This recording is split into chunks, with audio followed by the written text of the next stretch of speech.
God's blessings. Let us thank Him for... It's Thanksgiving.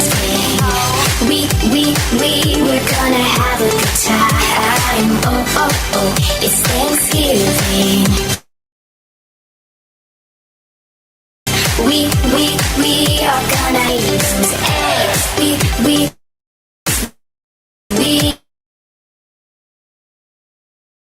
are gonna eat those eggs. It's Thanksgiving. It's Thanksgiving. Welcome to Thanksgiving week here on the Dan O'Donnell Show. Hope everybody is getting where they need to be over the river and through the woods to grandmother's house. Across the country if need be, or if you're like me and staying put this Thanksgiving, that you settle in for 3 hours of broadcast excellence, or at the very least, and is a giant international story over the weekend. The escape of Morgan Geyser from a group home in Madison.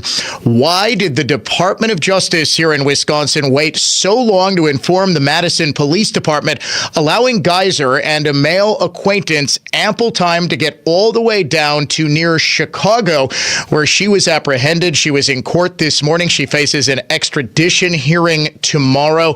We will attack this story from all angles, including the systemic failure that allowed her to be released to a group home from a mental health facility where she should have remained until she was at least 53 years old. Also, it should not be lost in the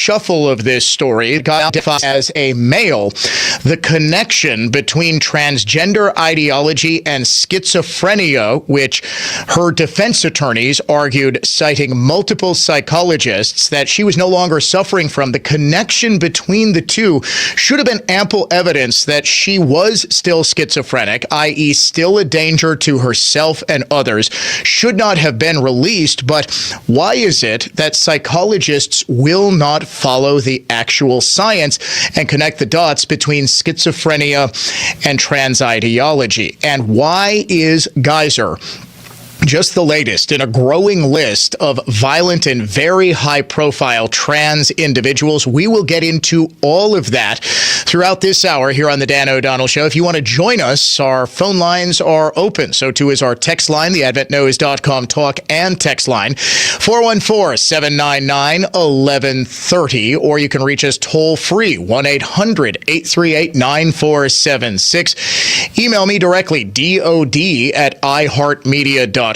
at Dan O'Donnell Show on X, Facebook.com/Dan O'Donnell Show. We're on Instagram, we're on LinkedIn, we're on YouTube, we're streaming live everywhere via the Dan O'Cam. Please do check in and follow the show via podcast at iHeartRadio or wherever you listen to podcasts. Geyser was in court in Illinois. The court executed the out-of-state warrant from Wisconsin, ordered that Geyser be detained in the Cook County Jail. This, according to records from the clerk of the circuit court in Cook County. Extradition hearing is scheduled for tomorrow. Earlier today, Waukesha County District Attorney Leslie Basie expressed her dismay and frustration with the fact that the timeline of Morgan Geyser's escape on Saturday night meant that there was just nothing that anybody could do until Saturday, or rather Sunday morning, when this was made public. Once Ms. Geyser is brought back to Waukesha County, it will be up to Department of Health Services whether they file a petition to revoke her conditional release. We are certainly hopeful that they do proceed with that. We fully support it. We support that she should be in custody. Not only should she have been in custody from 2014 forward, but also Attorney Nicolai argued vehemently for her not to be released to conditional release in, I believe it was January of this year, and therefore we will be fully supporting a petition if one is filed. Now, I don't feel like I need to remind people about the Slender Man stabbing, but since we have listeners and viewers from all across the country who might not be familiar with the 2014 case, Geyser and her friend Anissa Wire lured their also 12-year-old friend at the time into the woods, where they stabbed her multiple times in an attempt to please the fictional character Slender Man, who at the time was very popular on internet sites as part of the creepypasta genre of internet content. She pleaded guilty to attempted first-degree intentional homicide, but at trial a couple of years after the stabbing, Geyser was found not guilty by reason of mental disease or defect. She was diagnosed with schizophrenia.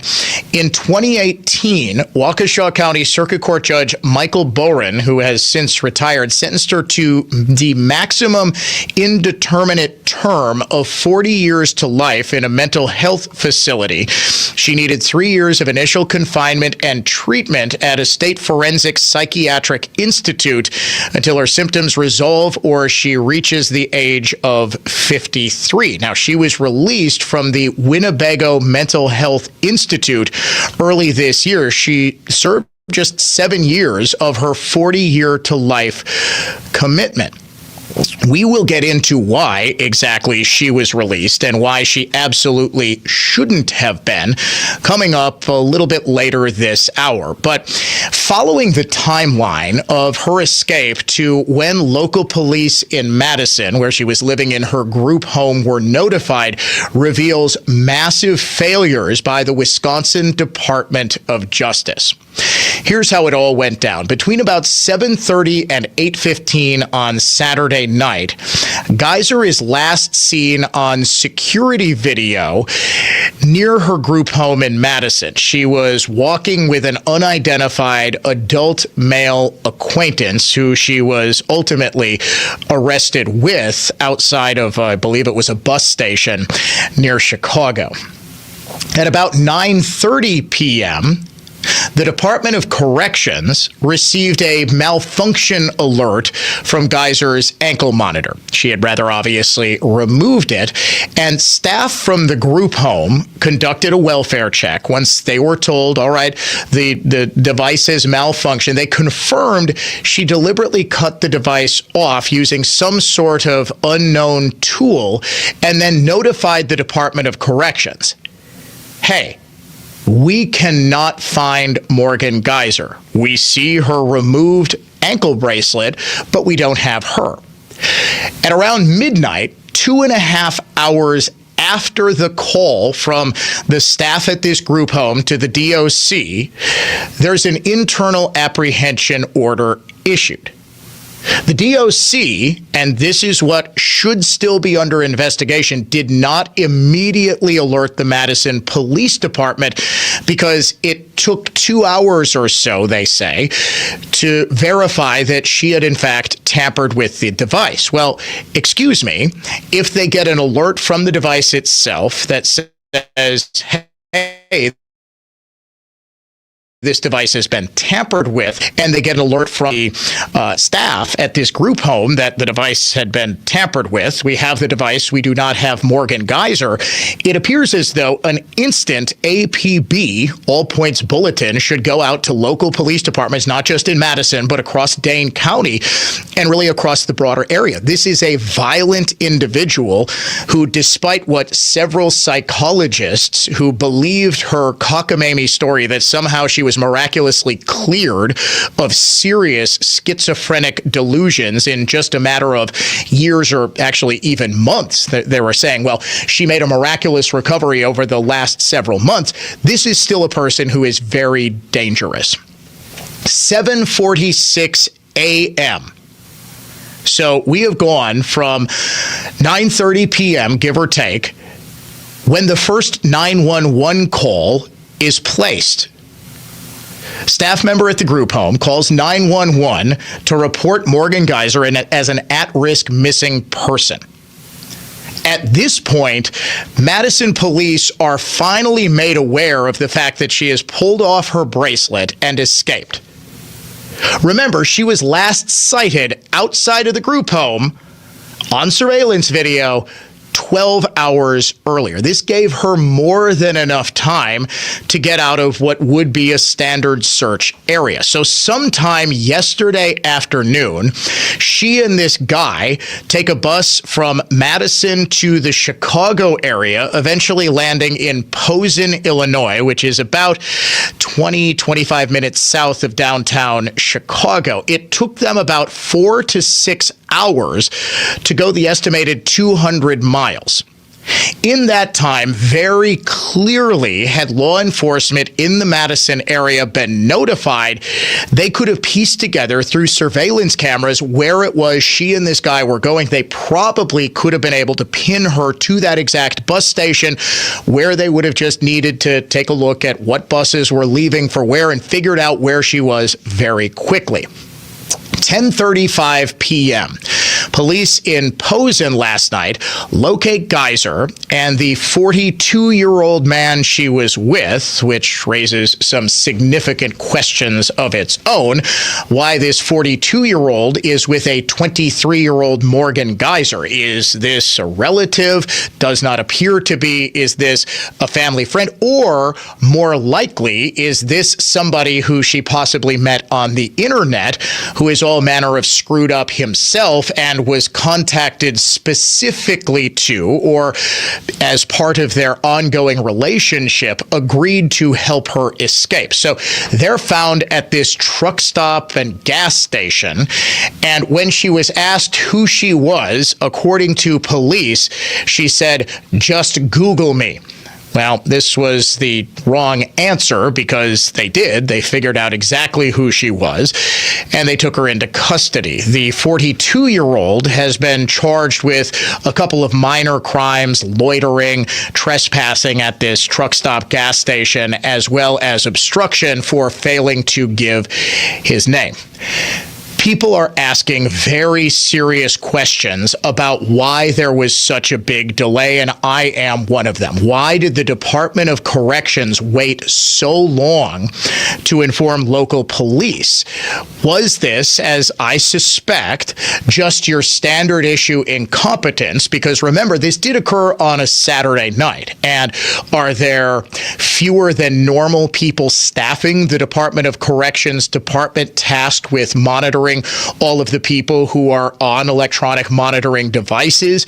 Was this just bureaucratic incompetence at the highest level? My guess is it is. I don't believe, and I have no evidence to suggest, that there was anything nefarious or anything like that, but this does once again illustrate just how dangerous it is to allow dangerous people like Morgan Geyser, and thank heavens she didn't go to Waukesha to try to get revenge on the girl who put her in prison. Apparently there is no animosity there, or at least that's what decades worth of court filings suggest. But she is potentially a danger to everybody else out there. Not only that, think about all of the other people who are dangerous, who are career criminals. This is somebody who is just deeply mentally disturbed, obviously shouldn't be out and about. I actually was fearful that she escaped because she was going to commit suicide. That was generally, I think, the overall fear amongst law enforcement when word got out on Sunday morning that she had cut off her bracelet or somehow slipped out of her bracelet and escaped.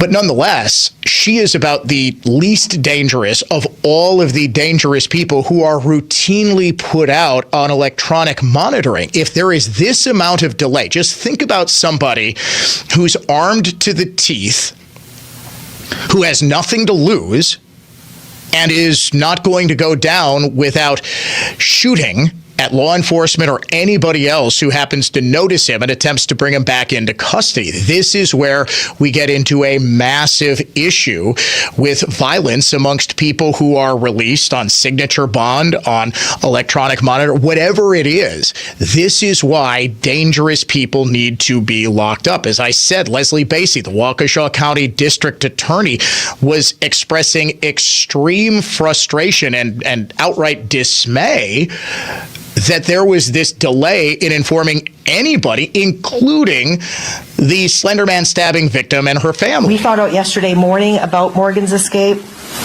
Victim witness was immediately notified of this information. The director of the victim witness unit, Jen Dunn, did reach out to the victim and her family. We were told that they had not been informed prior to Ms. Dunn reaching out to them that Morgan had escaped. And I'm able to verify that when we spoke with the victim's family, or when Ms. Dunn spoke with the victim's family at 12:20 this morning or this afternoon, they still had not been informed by any other agency other than our own that she had escaped, which is very concerning. While she was on the loose, we were very concerned about the safety of the victim and her family, as well as our community. As well, they should be. Why is it that it's the Waukesha County District Attorney that is informing this victim that the girl who tried to stab her 14 years ago, or 11 years ago, in 2014, is on the loose, that she escaped from a group home where I don't think I need to tell you there is a whole lot less security than there is at, say, the Winnebago Mental Health Facility, which houses the most dangerous mentally unwell people in the state.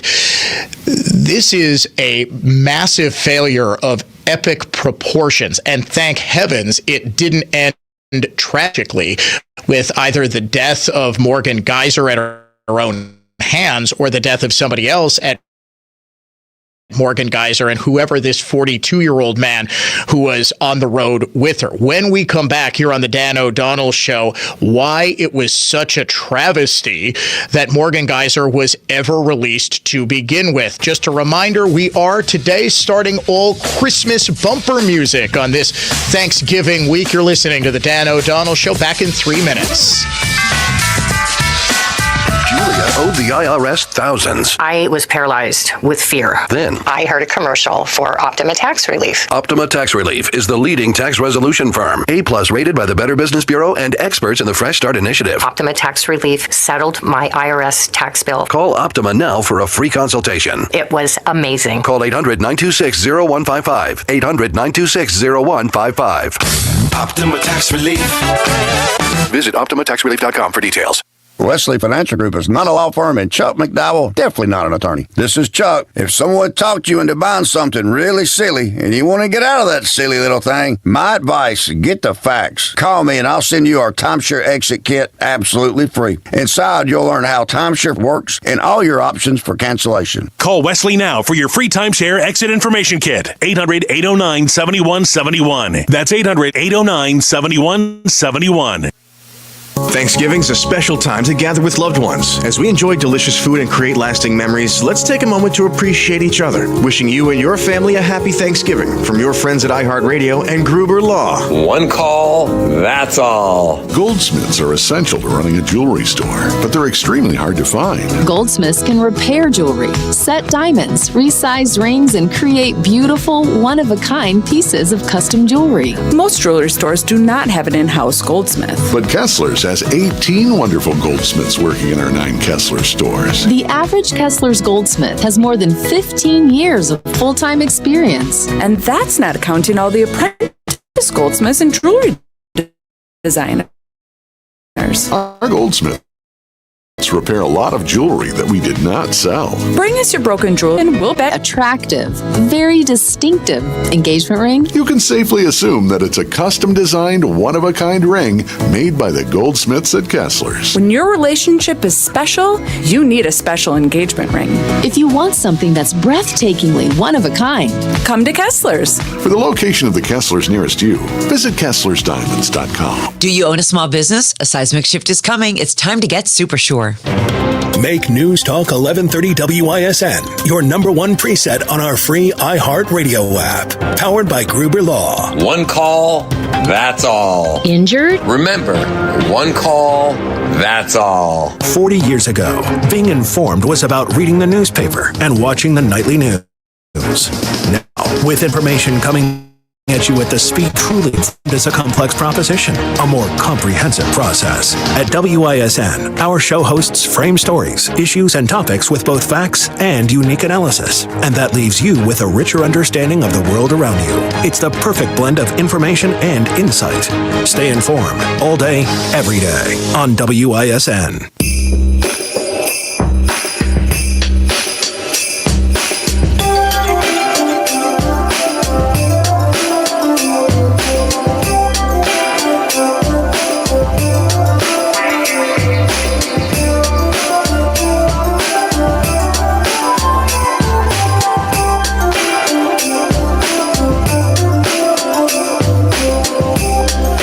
To the Dan O'Donnell Show. It is conservative thought, not just talk. We are in the holiday spirit on this Thanksgiving week, so we decided we're going to play all Christmas bumper music from right now until after Christmas. I am also continuing, as we continued the Mark Belling Show tradition of playing the second week of Deer Camp on Friday as we closed up shop for the weekend before the 9-day gun deer season began in Wisconsin. We are also continuing the tradition of playing Christmas music. I'm not willing to go as long as Mark did with it. He would actually go to January 6th, which is the end of days of Christmas with the Holy Epiphany, right?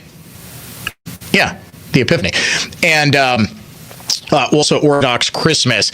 I will end after New Year. So we're going to do the entire week after Christmas. As always, folks, I am taking off that week between Christmas and New Year's. It's just an annual tradition I like to spend with my family. And as a reminder, I am going to be gone Wednesday, Thursday, and Friday of next week. My brother is getting married, so we're heading off to Mexico City, of all places, is where he wanted to get married.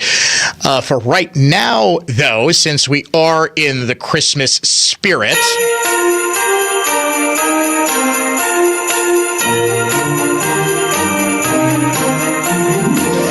we remind you to this Thanksgiving holiday, record your kids playing Christmas music on their instruments, piano, violin, clarinet, trombone, sousaphone, it doesn't matter, or record them singing a Christmas carol, and enter your submissions for the 2025 Dan O'Donnell Show Family Christmas Special. It is going to premiere right here on the Dan O'Donnell Show at 4 o'clock in the afternoon on December 23rd, and then it is going to play throughout the day on WISN on Christmas Eve and Christmas Day. It'll also be available as a podcast. We have already gotten a handful of submissions, and a reminder, we can only guarantee that the first 50 submissions are going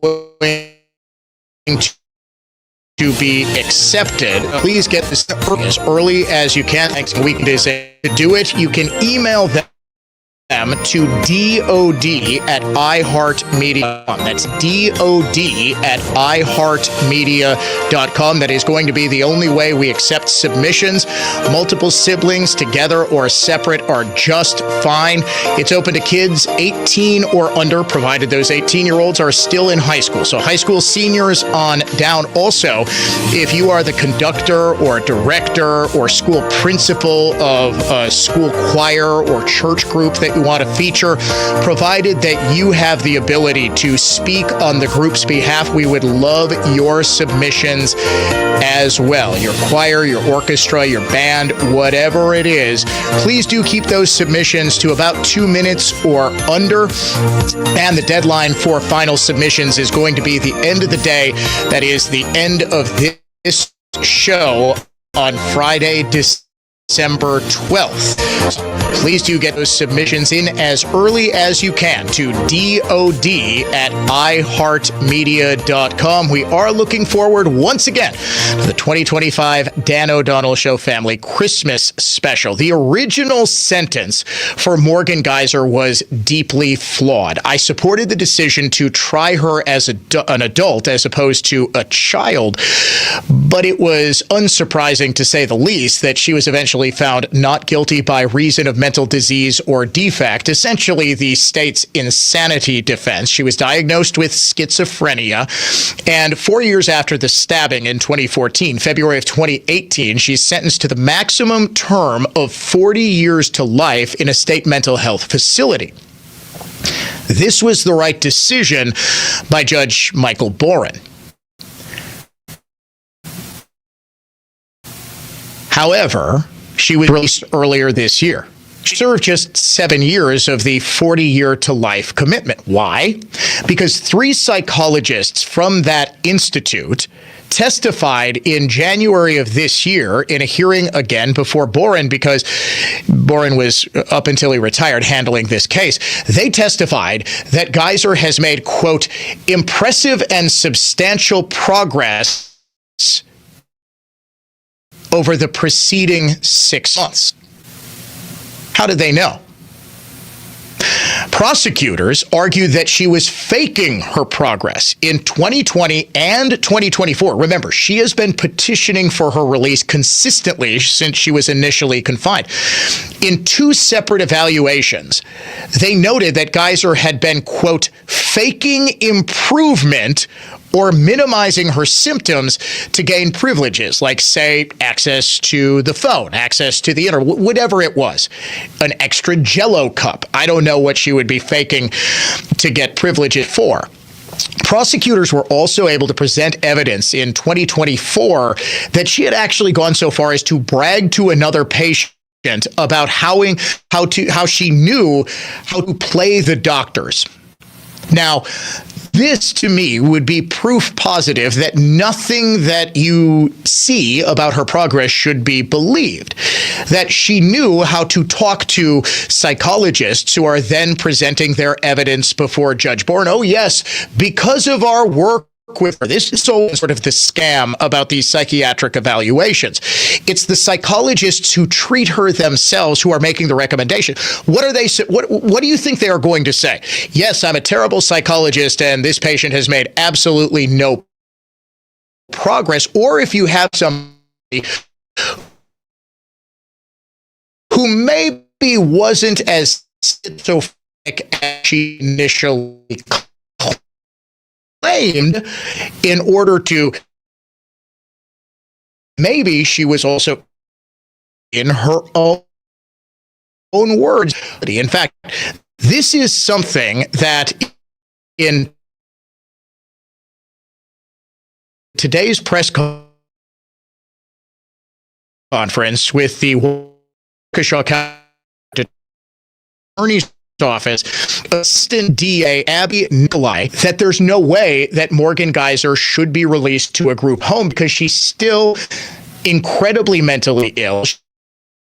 She is still an incredible danger to herself and others. And Nikolai said, look, it is very concerning that this is going to be the second time that we have to, in the span of a year, go to a judge and say, no, she needs to be back in a mental health facility. One thing that is very concerning to me is that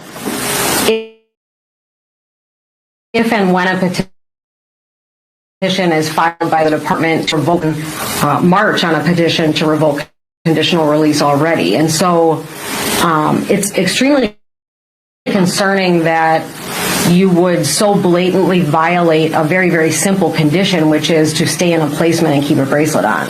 And that we have no idea what was going on is extremely concerning to the state, because immediately my thoughts went to the victim and keeping the community safe. But as additional information is gathered, that would be the kind of facts that to revoke. That would be that motion before the court for information, whether there are specifics about the dangerousness. But I think those blatant acts in themselves certainly certainly speak to the dangerousness there. Nickel, absolutely correct. Morgan Gusser was still most definitely a threat. She apparently, in evaluations back in 2023, admitted to still having hallucinations about violent entities such as Slender Man. She was also apparently, according to her admissions in prior evaluations, taking orders from Voldemort, the bad in the Potter books and movies. And she also was reading the novel Rent Boy. It explores themes of human trafficking, murder, selling organs on the black market. Now, that in and of itself, okay, someone is reading that, whatever. Someone who has committed extreme violence and is schizophrenic is reading that. That is potentially a warning sign that this person is still obsessed with death, still obsessed with disembowelment, still obsessed with very dark things. Not only that, it was presented as evidence in her most recent mental health evaluation that she didn't disclose that she was reading this. She deliberately hid that from her therapists. She deliberately hid that from anybody. And prosecutors, including Nikolai, said that this shows a lack of transparency about her continued interest in the macabre, the violent, the gruesome. Remember, she was just 11 years ago so fixated on the Slender Man that she stabbed her friend 19 times and very nearly killed her. Well, if she's once again reading about violent, gruesome content, does this mean that she is beginning this cycle again? Here is an aspect of the story that nobody wants to dive into. She began publicly identifying as transgender, using the he, him pronouns and taking a boy's name. It was reportedly Ethan, although that has not been officially confirmed. She first started publicly identifying as trans in that conditional release hearing in January. First time her treatment team, first time any court records ever documented shift in her identity. She appeared in court in January with a short haircut. She was reportedly using a breast binder to, reduce the amount that her breasts would show through her shirt. So there is no mention of her being transgender, identifying as a boy in the trial documents at all. Those span years. In the sentencing in 2018, in release petitions 2022, 2023, there are multiple release petitions. Every single one of them was either denied or withdrawn. In none of them does she ever identify as trans. Now, one of the consulting psychologists, a Dr. Brooke Lundbohm, testified in January that Geiser's identification as a male, which she said started at the end of May of 2024, was not related to her psychosis or the Slender Man delusions. She said, well, this is a separate ongoing process involving male pronouns and all of this. But this, she emphasized, did not influence Geiser's stability or her ability to be eased into supervised group home activities. Coming up next, this deliberately ignores the available science. There is a very strong correlation between schizophrenia and trans ideology. The Dan O'Donnell Show. We'll be right back. It's the most wonderful time of the year.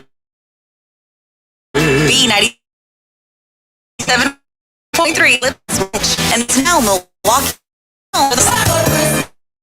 All your Christmas favorites.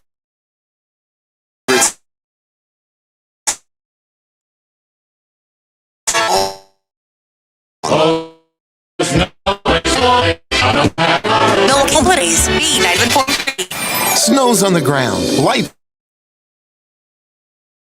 are all bright. The holidays are filled with light. What makes it all worthwhile? Reasons that make everyone smile. It's easier than it may seem.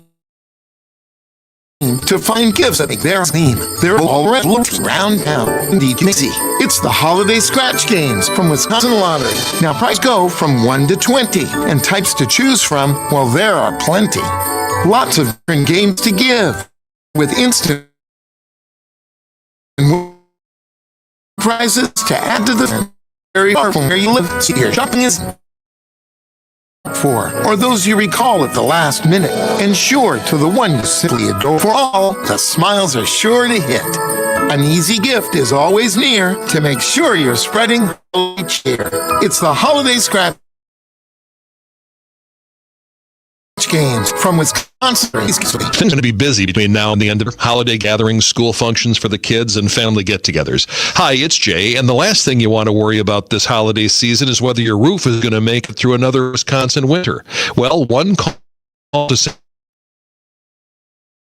Semperfi Roof just get a free put.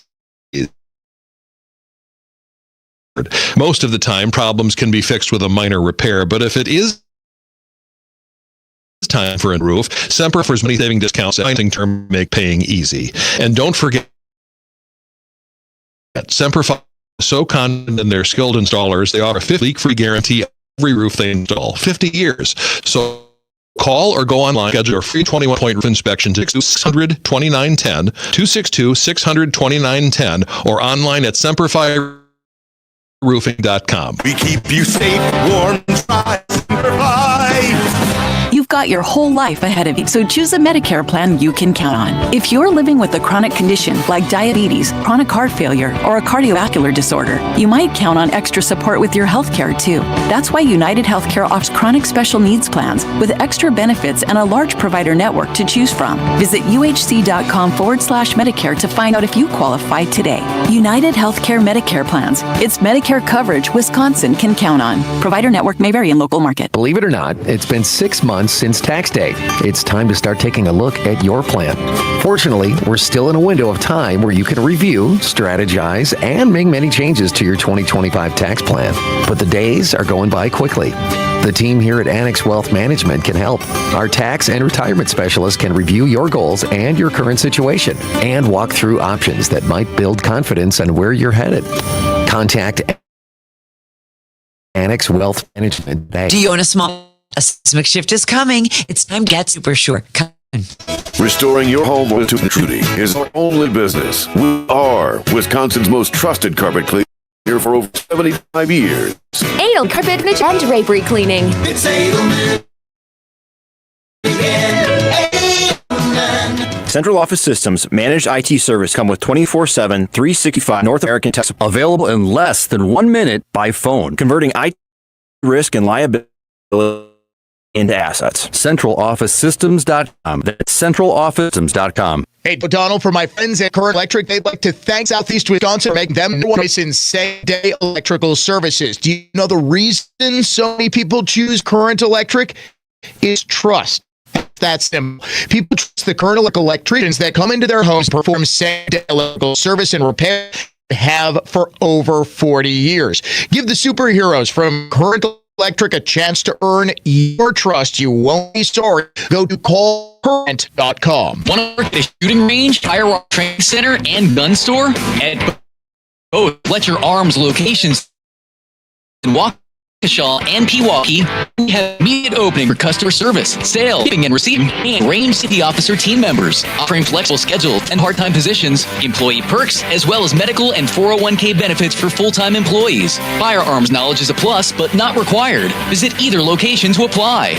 Let Your Arms, Wisconsin's favorite family-run shooting destination since 1978. The free iHeartRadio app is your home for the holidays. It's the most wonderful time. Open the app and search Holiday and find B97.3, Milwaukee's home for the holidays.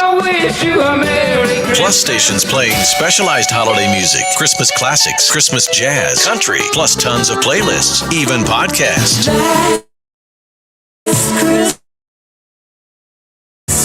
Our gift to you. Injured? Call Gruber Law.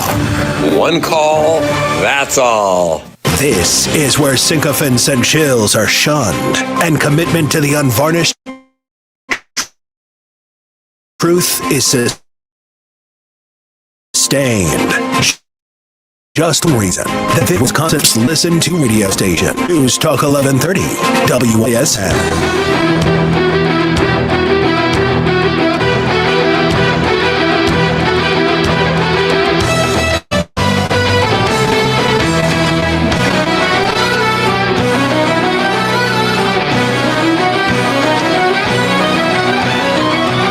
To the Dan O'Donnell Show. Happy holidays this Thanksgiving week. And yes, I say happy holidays because I'm saying happy Thanksgiving, Merry Christmas. We are in the Christmas spirit here on the Dan O'Donnell Show. So we are starting all Christmas music this week, primarily because I'm going to miss half of next week because I have to travel down south of the border, down Mexico way for my brother's wedding. So the failures of the Evers administration in failing to notify the public, and especially the family of the original Slender Man stabbing victim, that Morgan Geyser, the one who actually did the stabbing. Remember, back at trial, it was determined that it wasn't the two girls, Anissa Weier and Morgan Geyser, who actually stabbed the girl. And I know the girl's name has been public for the better part of a decade. I just see no need to keep dragging her name into this. She is the innocent victim of this true sociopath and her accomplice. It was Geyser who actually did the stabbing. So she got a much more serious sentence than did Anissa Weier. The fact that nobody was notified for 12 hours is a huge mistake. Attorney General Josh Cole needs to own up to it, needs to explain exactly why the Department of Corrections, Governor Evers needs to own up to exactly why the Department of Corrections was apparently not sufficiently staffed on Saturday night to notify anybody that a dangerous mental patient who has been convicted of attempted murder, or at least found liable for attempted murder when she was 12 years old and has admitted straight through to 2023 to still having violent delusional hallucinations, that she was on the loose, that she was just gone. For 12 hours, we have no idea that one of the most infamous violent people in Wisconsin is gone. Now, the thing that nobody wants to talk about in the Morgan Geyser escape is the thing that actually might be the most relevant detail here in serving to prove that Geyser still was a dangerous individual, that she still was suffering from serious schizophrenia. And that is the fact that at some point in late 2024, actually about May of 2024, she began identifying as a male. She adopted a male name, even though she's a biological female. She cut her hair short. She started wearing breast binders at her appearances before mental health evaluators. She used he, him pronouns. Never before was this ever documented. She just decided that she is going to identify as a biological male, and one of the three evaluators, Dr. Brooke Lundbohm, the consulting psychologist who was testifying at her conditional release hearing last January, said, well, this has nothing to do with her schizophrenia. It is a separate ongoing process in which she is discovering herself. Well, this ignores decades of informal observations by mental health professionals and at least 14 years of very well-documented studies and cohorts of scientists who are absolutely demonstrating that there is a very serious correlation between schizophrenia and trans ideology. In 2011, there was a total population cohort out of Sweden, meaning they basically studied the entire population of Sweden, and found transgender individuals had schizophrenia diagnoses at about 10 times a higher rate than age-matched control samples. 11 years later, study at the London Gender Clinic in 2022 7.8% of adult referrals to this gender clinic had a pre-existing psychiatric or psychotic disorder. Most of those were on the schizophrenia spectrum. Compared that to 0.7% in the UK population. So there is an incidence of 0.7% of the general population in the United Kingdom of schizophrenia. 7.8% of the people who are going to this gender clinic had a pre-existing psychotic disorder. Most of it is schizophrenia. That is a massive, massive increase in the general population. In the 2023 release of the journal Schizophrenia Bulletin, there is a, quote, pooled prevalence of gender dysphoria in schizophrenia inpatients that is 8.4%. So people who are being treated in a psychiatric hospital or mental health facility of some sort, 8.4% of them are suffering from gender dysphoria, i.e. believe they're the opposite gender, believe that they are not born in the right body, that sort of thing. That is 14 times the prevalence of the general population. Then last year, there is a 2-year forensic cohort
collision glass, which really is your best decision after a collision. I've been trusting my vehicles with Mander for years, and I've referred dozens of family members and friends there. All of them say the exact same thing as Mander customer Adam, who left this 5-star review. Your car will be in great hands here. Brian and Crystal took amazing care of my BMW M4. I had dents and scratches from a tree branch falling on my car, and they made sure that the car was taken care of. Everyone at Mander was professional and timely.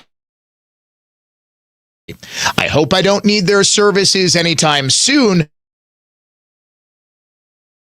but if I do, I'll be back. Mander has locations across the greater Milwaukee and Waukesha area, so getting to one is easy and even more convenient. All you need to do is head online to mandercollision.com. Injury.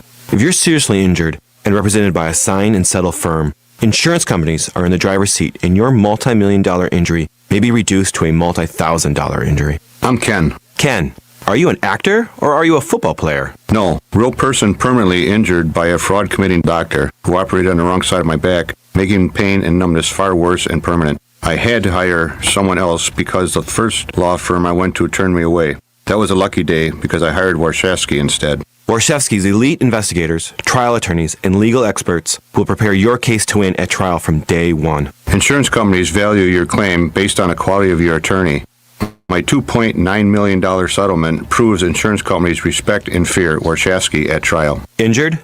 It is about the money. Warshevsky.com, 414-276-4970. So how is that possible? 1.9% real estate commission? There must be something you're not telling me. I hear that a lot.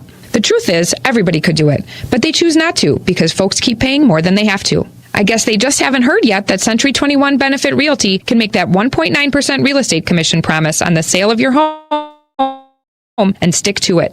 So I'd like to think that's going to make your decision easy. This is Angela Calais with Century 21 Benefit Realty, benefit-realty.com, where you pay less for full service. Each office is independently owned and operated. You only get one chance to make a first impression, and that goes double for your home listing, because that's how you're going to get the most value. By having a customized marketing plan specific to your property, professional photos, global marketing, and the built-in experience that Century 21 Benefit Realty has brought to the table since 2004. And being joined with Century 21 just makes all of the above stand out that much more. This is Angela Calais with Century 21 Benefit Realty, benefit-realty.com, where you pay less for full service. Each office is independently owned and operated. So the body knows that it needs to heal itself, but it doesn't know how to concentrate it and target it into just one area. So that's where we come in. By we, Dr. Ashley Caravelli means the nation's leader in regenerative medicine, QC Kinetics. We put in those treatments, then it sends out like little signalers to your body. We're able to make the body focus on the areas that need the most healing. QC Kinetics has gathered brilliant medical minds like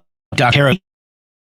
a pioneer in the field of regenerative medicine to lead the way native treatments. So at CKNE, we're nationwide with cutting-edge research to reach our patients. Surgery is no longer their only option. The consultation is free. Find out if you're a candidate. Call QC Kinetics today. Call QC Kinetics 414-888-4387. That's 414-888-4087. 437. Solid. Bye. Powerful platform, but there's so much more. WISN's online digital tools or by using software that actually finds your customers at a specific location or event. These tools are precise, efficient, measurable marketing weapons that you need to use. Combine the power and clout of WISN's broadcast and digital platforms right now. Go to newstalk1130.com, keyword digital. All programs on News Talk 1130 WISN are broadcast through the Annex Wealth Management Studios. Annex Wealth Management. Know the difference. Stay informed all week on News Talk 1130 WISN.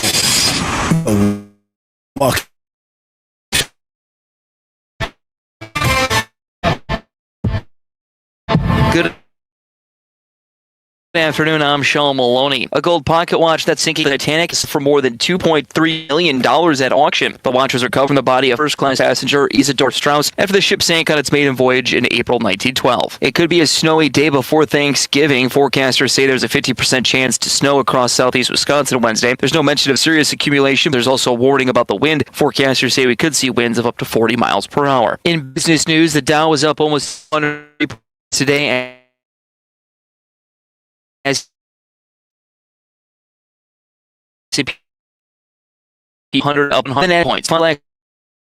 Orthopedic Associates of Wisconsin News Center. I'm Sean Maloney on Wisconsin's most listened to radio station, News Talk 1130 WISN.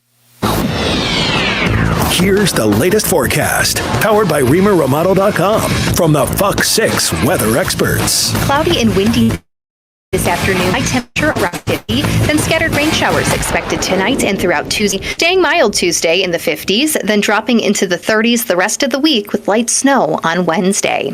I'm Fox 6 meteorologist Stephanie Barrichello. This report is sponsored by Lowe's. It's never too early for Lowe's Black Friday deals. Grab 25% off select pre-lit artificial Christmas trees made for all your favorite holiday moments. Lowe's, we help, you save. Valid through 12/3 while supplies last. Selection varies by location. Julia owed the IRS thousands. I was paralyzed.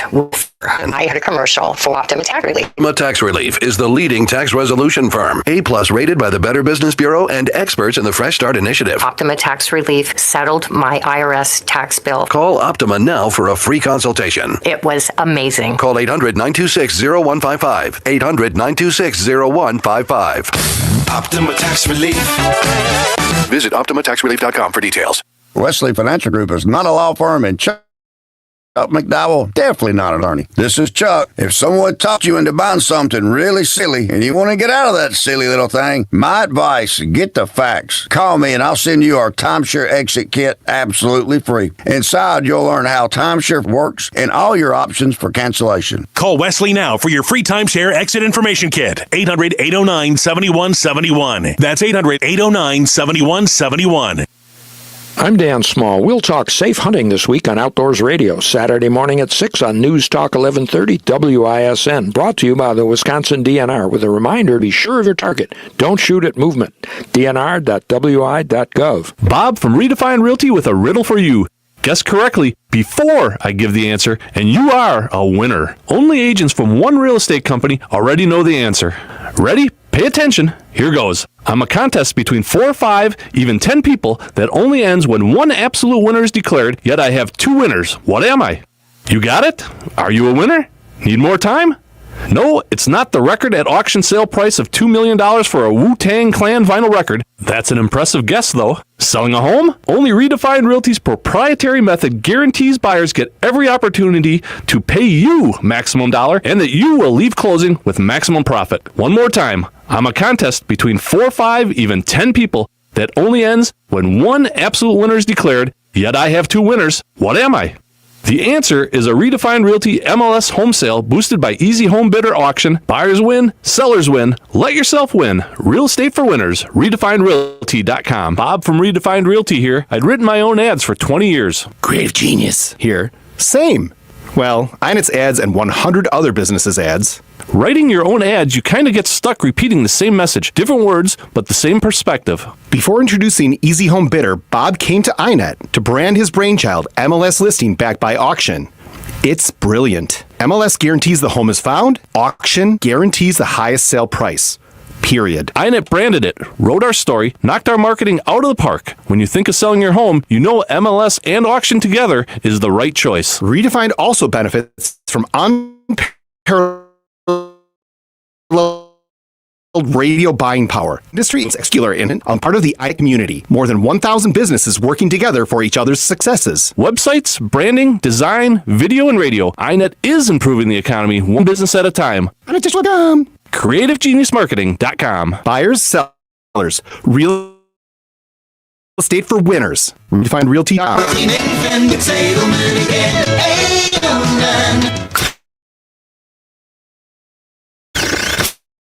Shows on WISN Radio. For the fart of the people of 9. News Talk 1130 WISN. Until you've heard us.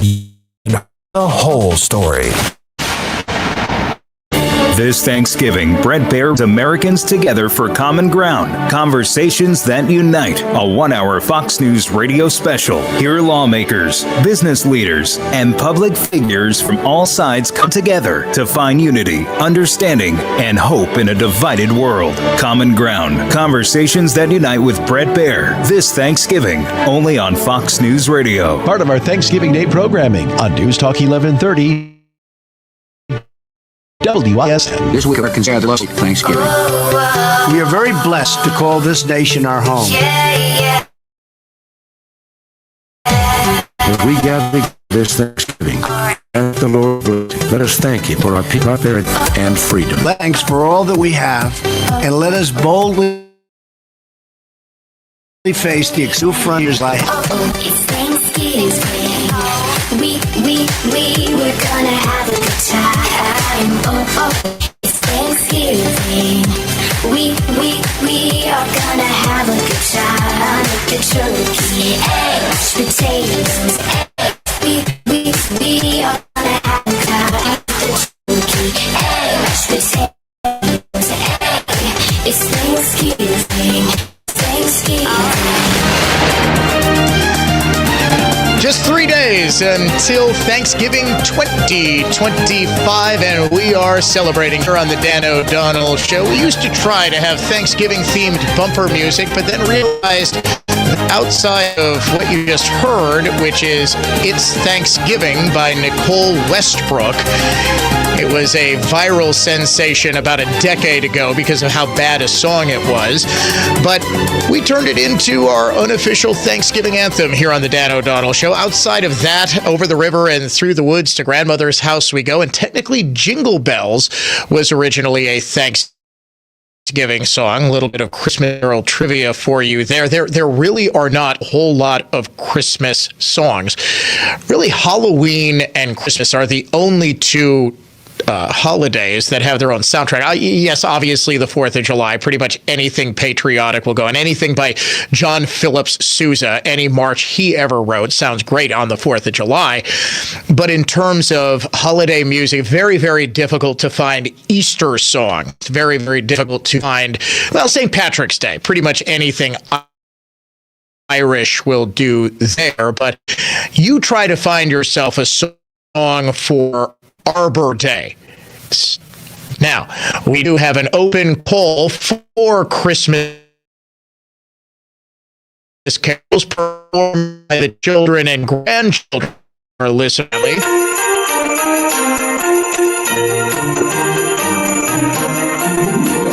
Record a video, record an MP3 or audio of your kid, your grandkid, aged 18, high school senior and under, singing a Christmas carol, playing one on their musical instruments, together with a friend, with a brother and sister, whatever. If you've got multiple kids and you want to submit all of them, go right ahead. Please do just make it 2 minutes or under and email it to dod@iheartmedia.com to be a part of our 2025 Dan O'Donnell Show Family Christmas Special, which is going to premiere December 23rd right here on this radio show. It will also air as part of our Christmas Eve and Christmas Day programming throughout the day on both of those days.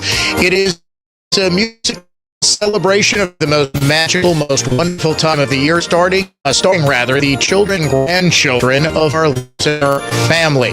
Please do keep those entries to 2 minutes or under. If you are the director or lead of a choir or school or church orchestra or band, we would love to submit an audio or video of your performance. It is not a video show. It's just going to be an audio show that is going to air starting December 23rd. It's going to run 2 hours, but as a result of that, very limited guarantee. The first 50 entries will be extended deadline of December 12th. So please do get those entries in as quickly as you can. Email them to dod@iheartmedia.com. Time once again at about 4 o'clock for your daily Trump date. We're going to win so much, you may even get tired of winning. Trump just keeps winning. It is a win for the administration. It's also a big win for the United States. We have to keep winning. We win more. We're going to win more. And it was a holiday-themed day at the White House today. First Lady Melania Trump welcoming the official 2025 White House Christmas tree on the North Portico today. It's a 25-foot concolor fir sourced from Corson's Tree Farms in Michigan. The tree will soon take center stage in the White House's Blue Room. This says the White House today introduced 2 turkeys who could be pardoned in the annual tradition. And you can actually pick which turkey gets pardoned, either gobble or waddle. Texting the word gobble or texting the word waddle to 45470 before midnight tonight. What is this, like the ancient gladiators? You get to determine which one of these turkeys dies? I'll give you a little spoiler. President Trump is going to pardon both turkeys, Gobble and Waddle, who are going to live out their days on a farm. Transportation Secretary Sean Duffy touting cheaper gas prices as people head out for the Thanksgiving holiday. This travel season by car, we have incredible gas prices, on average 3.2 cents a gallon. So if you're going to travel by car, you're going to be able to put gas in your vehicle at a very affordable price. On top of that, if you're flying and you need to rent a car domestically, our car rental prices are down by 15%. So it feels very good where we sit with the president's economy and what he's done with regard to his energy independence push and energy dominance push. And that's being reflected in the sheer volume of expected travelers this week. Record-breaking 81.8 million Americans are traveling for Thanksgiving this year, up 1.6 million from last year. That marks the busiest holiday travel period in U.S. history. Nearly 90% of all travelers, about 73 million in total, will drive at least 50 miles from home between tomorrow and the following Monday, while 6.1 million are expected to fly domestically. That is a 2% increase from last year. Secretary of State Marco Rubio today leading a high-level delegation in Geneva, engaging in what he described as the most productive and meaningful discussions yet on President Trump's 28-point plan to end the Russian war in Ukraine. We had a very good day today. I think we made a tremendous amount of progress, even from the last time I spoke to you, and I apologize for keeping you waiting, but there was more work to be done. You know, we began almost 3 weeks ago with a foundational document that we socialized and ran by both sides, and with input from both sides. And one of the things that happens when you've been involved in this now for 10 months is you get a pretty good sense of what the priorities and the red lines and the important issues are for both sides. And so that allowed us to create a foundational document, which has been an ongoing working document. In fact, over the last 96 hours or more, there's been extensive engagement with the Ukrainian side, including our Secretary of the Army and others being on the ground in Kyiv, meeting with relevant stakeholders across the Ukrainian political spectrum, in the legislative branch and the executive branch and the military and others, to further sort of narrow these points. Ukraine does have a deadline of Thanksgiving Day this Thursday to respond to the proposal. Rubio is expressing optimism for what he calls a just and lasting peace, signaling a potential breakthrough after months of stalemate. A federal judge has tossed out the indictments of both former FBI Director James Comey and New York Attorney General Letitia James, citing a violation of federal law in the appointment of interim U.S. Attorney Lindsay Halligan. We will have much more on this coming up in the Dan O'Donnell Show, because this is just the latest in an intentional misreading of federal law by district court judges intended not to justly uphold the rule of law, but to rather weaponize the judiciary against the executive branch. Ladies and gentlemen, this has been your Daily Trump Date. We check in now with Dave Spano, who is the CEO of Annex Wealth management to help you know the difference and navigate what has been, Dave, over the last 3 weeks about the most incomprehensible market I think I have ever seen. We have a whole lot of fear. We have a whole lot of greed. When, what was it? Warren Buffett said, when everyone is fearful, be greedy. When everyone is greedy, be fearful. Well, we have had the entire gamut of emotion, sometimes within the span of a day. When NVIDIA releases its earnings, just a massive blowout earnings, beating the street expectations by 3%. We have a huge rally in the morning. And by the afternoon, all those gains are given back, and we end up significantly down for the day. Well, we opened up the shortened Thanksgiving trading week up this week based on what exactly? I can't figure it out. Can you? Yeah, sure. There was a couple of things that happened over the last couple of days. Most importantly, the New York Fed President John Williams had said, boy, we really need that rate cut. That was not going to happen. So, betting odds of what the Fed is going to do. Last week, it was all the way down to about 30% that the Fed was going to cut rates. Today, near 75%, spiking on what that Fed president said. And so that certainly changed the demeanor of the market last week. And so we did have a good day on Friday and again today on Monday. But the other thing that happens, Dan, is you have this seasonality that begins this week, Thanksgiving week. And it's really not because of Black Friday, because, in the past, Dan, you to go with an overcoat over his pajamas on Friday morning to look for the doorbuster deals and watch ladies push each other over. Well, actually, 2012, I beat a man to death with a crowbar just to get a TV that was 45% off. It's not something I'm proud of. Right. No. You know what? It's actually funny. It's actually funny. I don't want to derail you. I was at Target today. Okay, at Target with my daughter, and we had to pick up our Keurig coffee maker. Just totally died, so we had to get another one because mine too. I actually need to do that. You got to be kidding me! Mine, no, 6 months. 6 months, and I'm like, okay, I call them longer than that. I call them to get the warranty, and they say, okay, well, we know you purchased your Keurig 6 months ago. Here, you have the serial number on the product. You need the receipt from the store that you bought it from. I'm like, it's been 6 months. I don't have the damn receipt. So I just said, you know what? I'm going to go out and buy another one.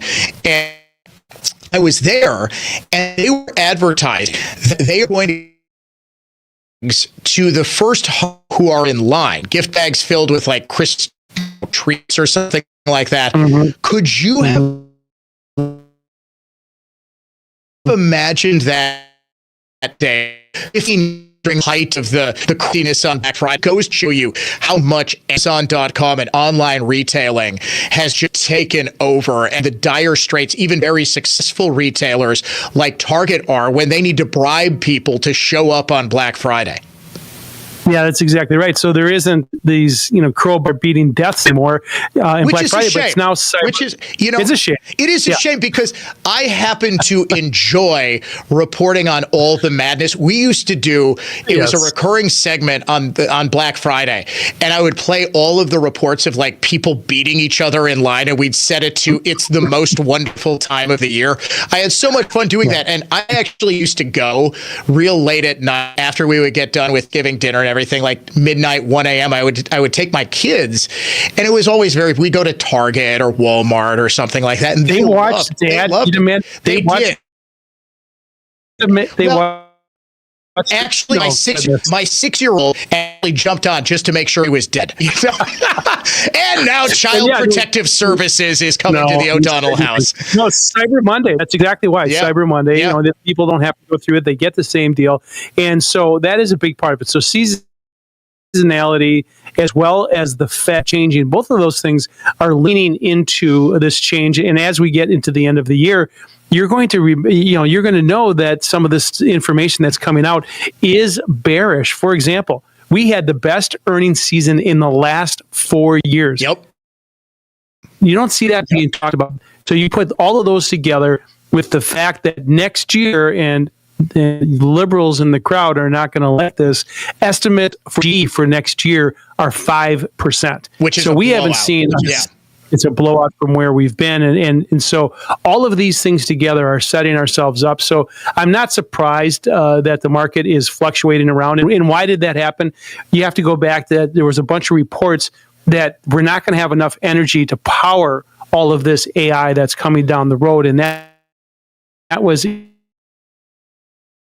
then you had all of the data centers going to be at capacity. So all of that's unnerved them over the last 3 weeks. I believe we got into an oversold category. Yeah. And that's why you saw this money come in both on Friday and today. And that is the reason why we saw this flip. And it's a bit manic, I'd have to say. But that's the reason why you cannot get yourself at these free trading. You have to make sure the companies that you own have fundamentals. You know, back in 1999 and 2000, those .com stocks didn't they did not have earnings. These companies do. They have measurable earnings. They have measurable revenue. That's different. It was in 99. Remarkable is, I forget, was it a Buffett? He just bought a bunch of Google. I saw that with one of his last major moves before he steps down from Berkshire. But what did he say? Google is the next Google? Or somebody said, Google is the next Google. And it certainly is looking like that these behemoths are acquiring AI companies and AI technology, and you're seeing, I mean, the AI adjacent, like NVIDIA, is just it's obvious. Amazon. Well, yeah, Amazon's another one. Amazon's $50 billion federal contract, right? And think about the size in NVIDIA. I've mentioned this to you before. At a market cap of $5 trillion. That's the market cap of NVIDIA.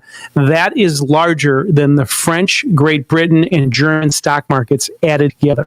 And so the size of these companies are just enormous. Yeah. And so that's the reason why, especially in a cap-weighted stock market where the biggest companies have an overweighted value, when they start to pull back, that is, the whole entire industry gets hurt.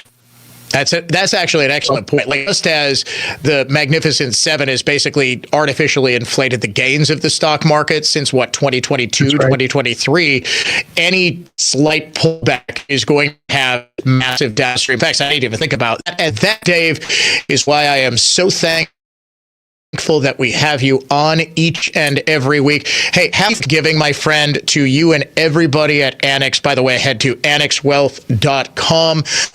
Get a clearer picture of your own personal finances. I hope you and your wonderful family just have a fantastic Thanksgiving, Dave. Yes. Thank you, Dan. And to you and all your listeners as well. Appreciate it. Happy Thanksgiving. He is Dave Spano. I am Dan O'Donnell. We get back to Morgan Geyser and the high correlation between schizophrenia and trans ideology the rest of the media is willfully ignoring. That's coming up next. From the place you want to go, Lynch McGuanago Traffic Center. Jammed southbound on 43, Keefe to the Marquette, where you got a stalled vehicle on the exit to westbound 94, only partially blocking. 4394 southbound slows from Marquette down to the KK River. I'm Kevin Henry. That's your latest total traffic. This report is sponsored by Allstate. Some people just know you could save money on car insurance by checking Allstate first. Those people are probably saving a carload of cash right now. So what are you waiting for? Check Allstate first for a quote today. You're in good hands with Allstate. Thanksgiving's a special time to gather with loved ones. As we enjoy delicious food and create lasting memories, let's take a moment to appreciate each other. Wishing you and your family a happy Thanksgiving from your friends at iHeartRadio and Gruber Law. One call. That's all. Jason, where are you? Capital's $49 drink clearing. When your sink fills up with gunk, stress, don't whine. It's only $9. Don't take this away, man. But that's the plunk. That's fair. People that we dogs for $49. But I would have rhymed gunk with junk. It's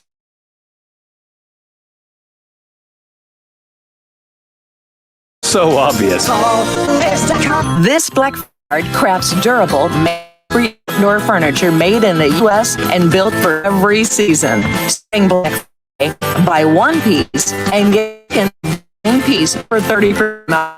Visit a By the Yard showroom to see and feel the difference. for yourself. A BOGO 30% event runs Black Friday through Cyber Monday only. Buy the yard. Life is outdoors. Hey, Dan O'Donnell, Mander Glass, now with 7 locations to serve you across the Milwaukee area. You're right now at mandercollision.com. Mander truly is the best decision after a collision. For more information about contests on News Talk 1130 WISN, go to newstalk1130.com/rules. Make News Talk 1130 WISN your number one preset on our free iHeartRadio app, powered by One call, that's all. One call, that's all. Opinion, passion is News Talk 1130 WSN. This Thanksgiving, Fox Video brings you Thankful Voices Streets Fire. Join Benjamin Hall, Shannon Broom, Emily Campagno, and Mark Steve. 1 hour to share stories of two faiths, their lives, and remind us what the season is truly about. Part of our programming on 11 WISN.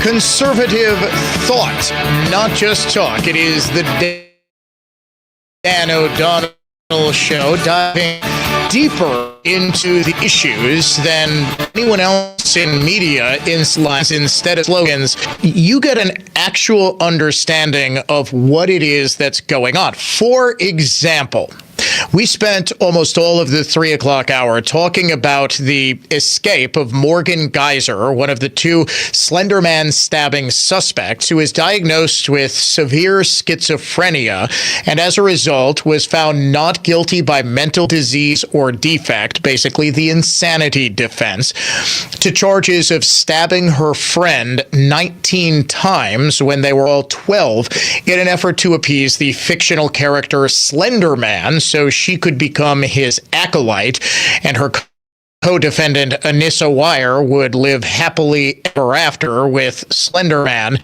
in the woods of Waukesha. We in Wisconsin all know the story, but how many of us have actually been following all of the attempts that Morgan Geyser is had to get out of the mental health facility she has been living in since 2018, since her conviction? Well, since she was found to be, liable in the near homicide of her 12-year-old friend. Probably not many.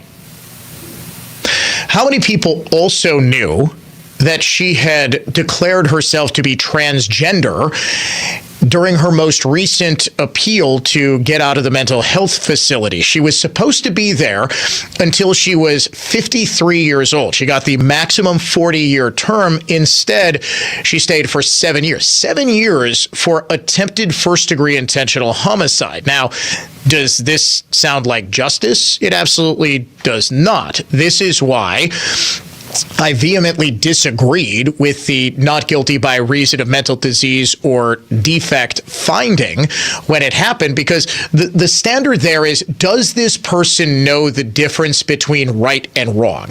It's not just how crazy she is. Oh my God, isn't it insane that she's stabbing her friend because she wants to please Slender Man? Did she know at the time she stabbed her friend that stabbing her friend was wrong? Honestly, she did. She and her co-defendant, Anissa Weier, led the girl into the woods. They made a conscious effort to cover up the crime. That in and of itself is proof positive that she knew the difference between right and wrong. She knew what she was doing was wrong.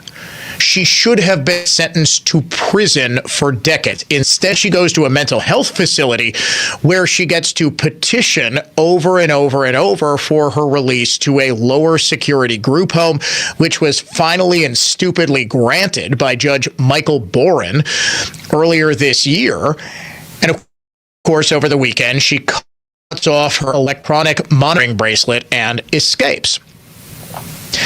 Now, people have been pointing out that on social media, conservatives like me have been saying, hey, she identified as trans, which is sort of an indicator that she's not totally mentally well. And this case, I hope, is finally going to force us, at least us here in Wisconsin, to confront the reality that liberals will not allow us to confront. And that is that there is a very, very pronounced correlation between schizophrenia and transgender ideology.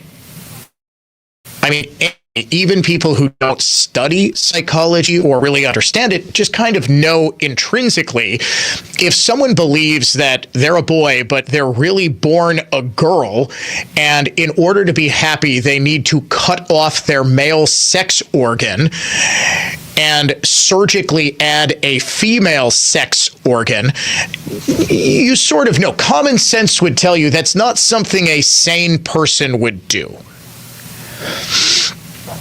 But we now have a mountain of evidence, study after study after study, showing a very strong correlation to the tune of 10 to 20 times higher incidence of transgender ideology or gender dysphoria in people with schizophrenia.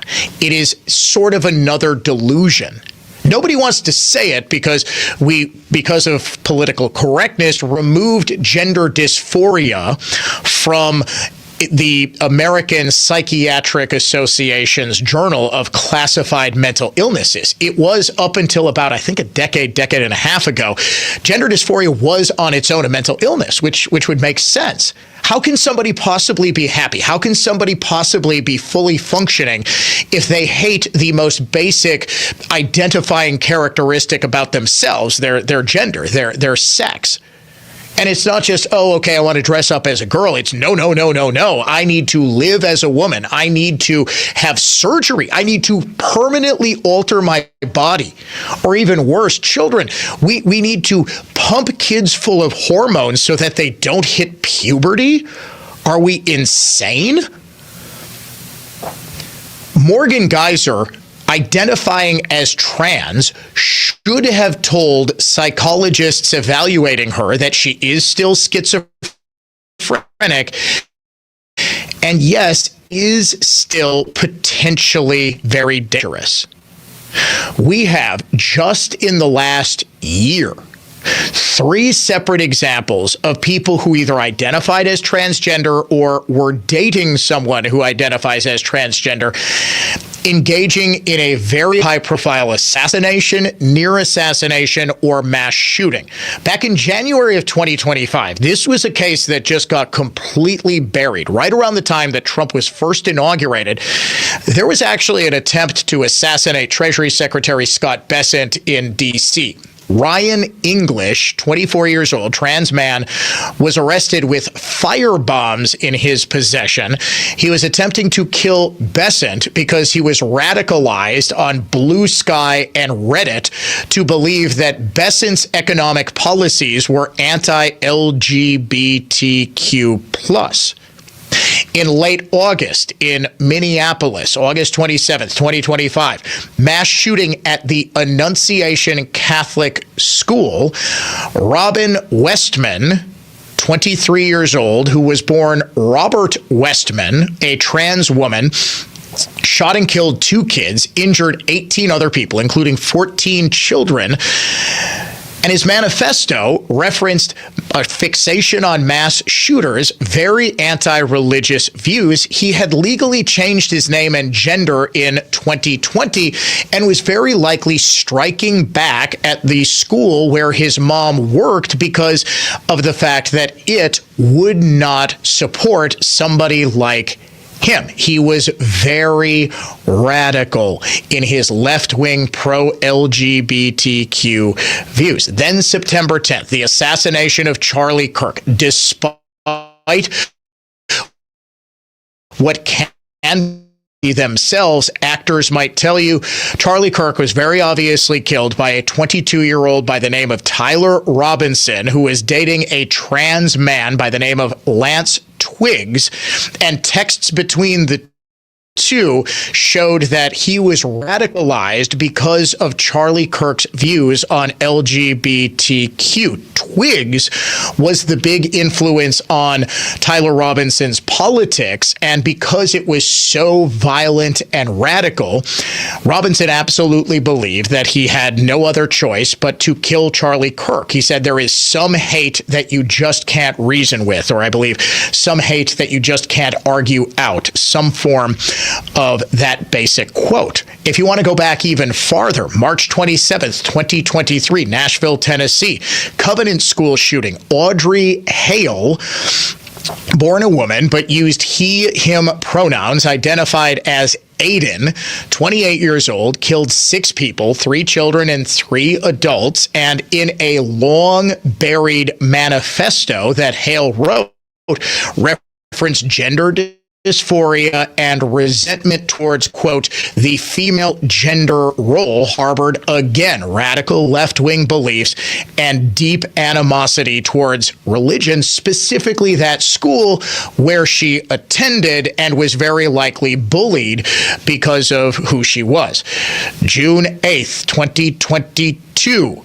The attempted assassination of Supreme Court Justice Brett Kavanaugh. Now, we didn't learn until earlier this year that the suspect, Nicholas Roski, who now identifies as Sophie Roski, 29 years old now, is a trans woman.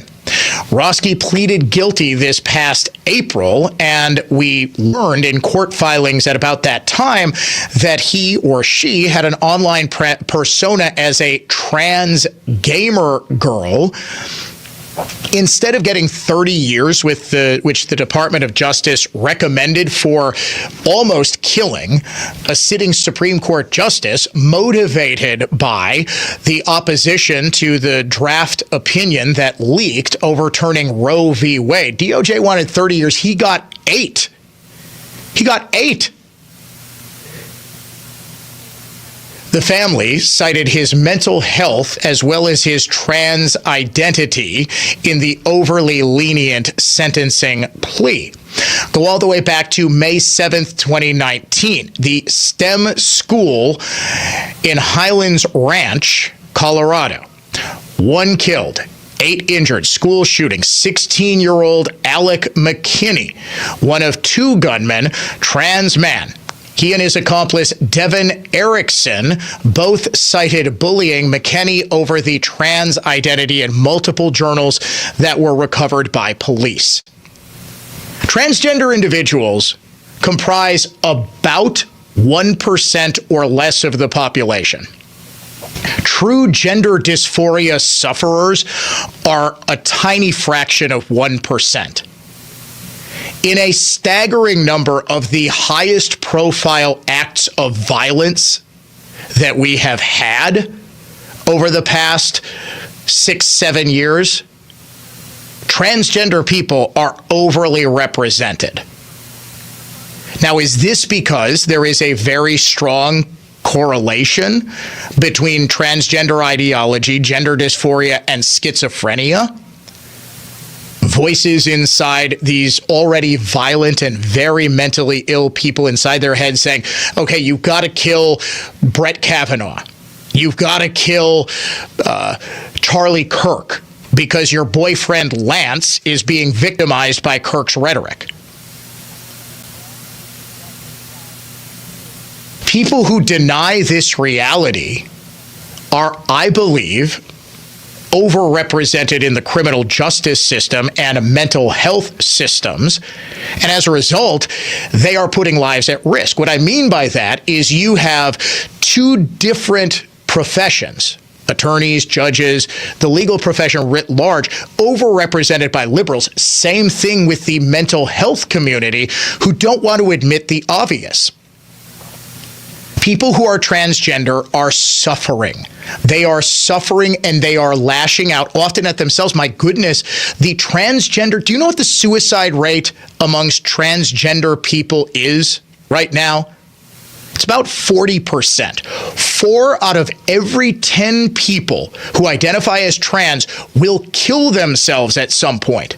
Does it sound like we're doing them any favors by refusing to treat the underlying issues, which is very likely schizophrenia, it's very likely severe depression, it's very likely this homicidal or suicidal rage, this need to lash out at broader society because they perceive themselves to be victims, or because they are just struggling so badly they don't know what else to do.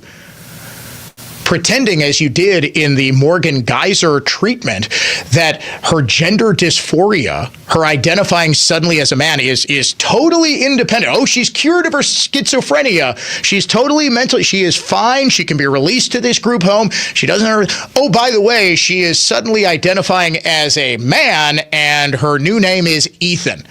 Everybody please meet Ethan. It doesn't work like that. And anybody who is serious about this will cite any of the dozens of studies that have found this. I can list them off again if you want. But over the weekend, we had, because of massive systemic failures in the Wisconsin criminal justice and mental health systems, we had an entire population of the state potentially in danger. Now, it turns out all she wanted to do was run away with her 42-year-old, I don't know, lover, boyfriend. I don't know who the hell this guy is, why he's palling around a 23-year-old lunatic. In fact, I am going to get my sources all over this to try to figure out who exactly this was. I'm a little embarrassed with myself that I wasn't actually able to figure it out by showtime today. Rest assured, I will get a name. I will get a backstory on this. I'm willing to wager there is all manner of mental health issues with this guy as well. But the bottom line is that, yet again, we just marked, on Friday? We marked 4 years since the Waukesha Parade massacre, where someone was out, someone was amongst the general populace who should not have been. You have someone who is amongst the general populace because it was very easy for her to cut off her electronic monitoring bracelet because she wasn't in a maximum security mental health facility, because she was apparently able to lie to these psychologists who couldn't possibly equate her rather obvious schizophrenia with her transgender ideology, because, oh, that would be bigoted and hateful and awful. And you are listening to The Dan O'Donnell Show. We'll be right back after this. From the Dan O'Donnell Show family to yours, Merry Christmas. Now, here's traffic from Tri-City National Bank, your hometown bank. Call the Tri-City Total Traffic line at 414-944-11. Hampton.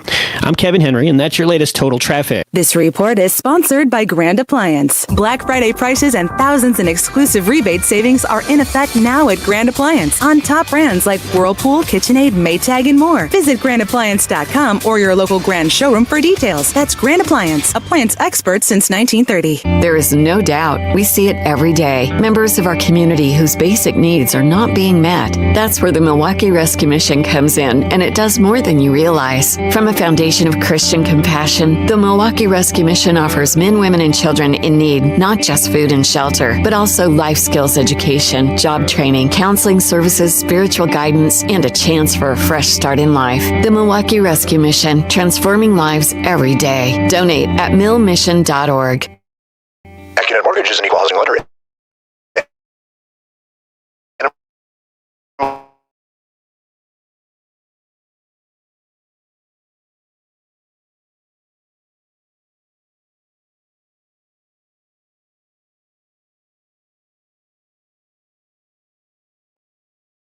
Guarantee behind the fact the seller can actually rely on the terms of your pre-approval and offer. With AccuNet, there's also a possibility of issuing a property-specific pre-approval with as little as a 10%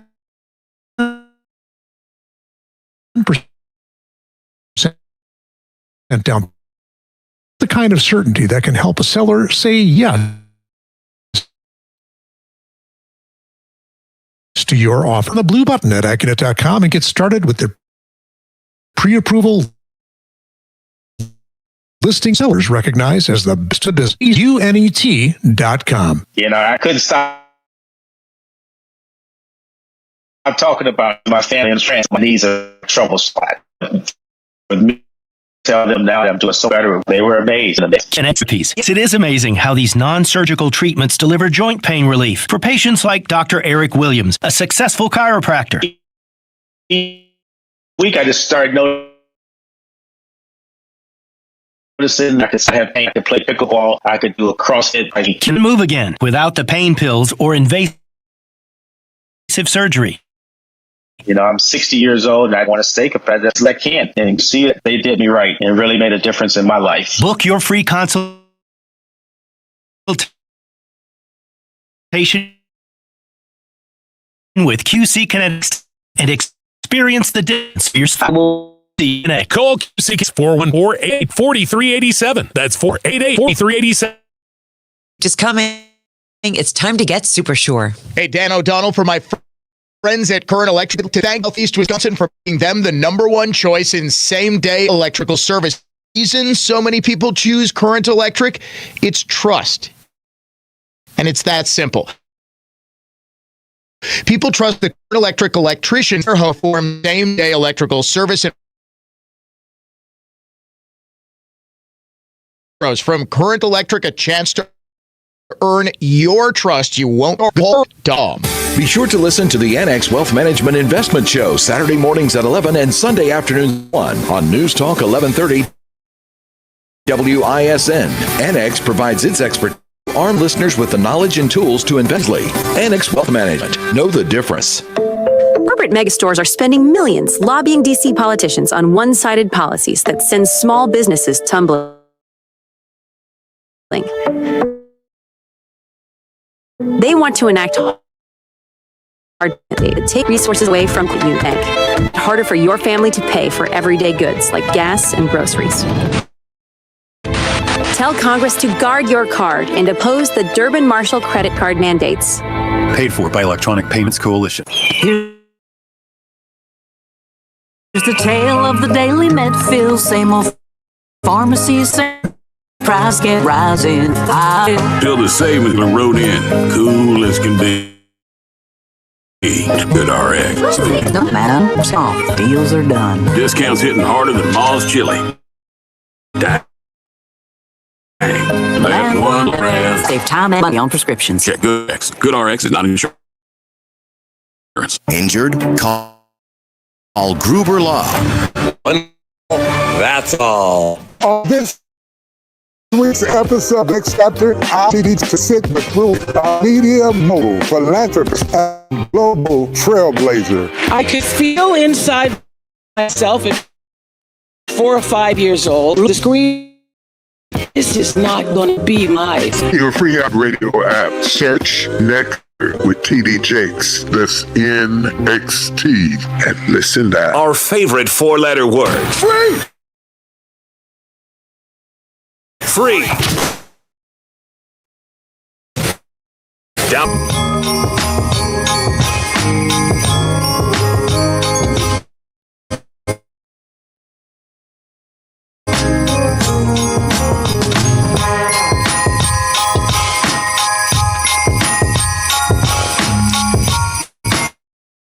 Give me if I'm wrong. Have you heard any media outlet outside of possibly another conservative like Jay Banner or Vicky McKenna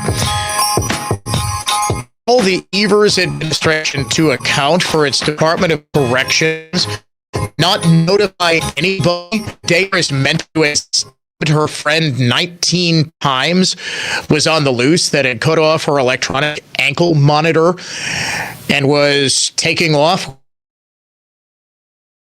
with some 42-year-old man. Just, look, I'm not saying there's anything nefarious, that the DOC was her. I'm saying that it was a Saturday night at about 9-10 o'clock, and I'm taking a wild guess that there was not a single person was at a fort to take a report that someone had off the electronic monitor. Why does it take 2 hours to say, hey, Morgan, guys, we got an alert. So what happens is if there's tampering with the electronic monitoring, there's an alert that goes off that immediately goes to corrections. And a number of people at DOC notified of this. Was everybody just partying? Was everybody celebrating Wisconsin's big win over Illinois? I still maintain, I posted on social media after that win. Are we really celebrating by storming the field after a win over Illinois? Yeah, I get it was Bielema. I get it was the second straight win of a ranked opponent in otherwise dismal season. But to me, storming the field should be reserved for top 5 opponent defeat or better. That's just me. Maybe I'm old school. I know, I let the kids have their fun, whatever. Why was nobody notified? It takes 30 seconds. You call over to the group home in Madison. Hey, Morgan Geyser, can you do a quick check on Morgan Geyser? Is she in her room? Oh, the electronic monitoring bracelet is off and her window is open. The curtains are blowing and there's footprints leading away from the building. Yeah, we would probably tell people about that. It took 2 hours, apparently, to verify that there was tampering. You know what that tells me? That tells me that nobody was paying attention to this alert until 2 hours after it initially came in. And then they issue an internal DOC warning that Morgan Geyser is on the loose. Nobody in the state about it for 12 hours. Now, fortunately, it seems that Morgan was sleeping over with her boyfriend or whomever this was, and they didn't actually try to leave the state until Sunday afternoon or Sunday evening, or maybe they were sleeping there. I have no idea. They took a bus, which tells me they don't actually have transportation. So I have no idea what they were doing from 10 p.m. until they eventually tried to get on a bus and get down to the suburb of Chicago, where they eventually arrested a truck stop. How does that happen? And more importantly, just as importantly, at least, why is it that the Evers administration, that the Josh Call wants a third term as Attorney General?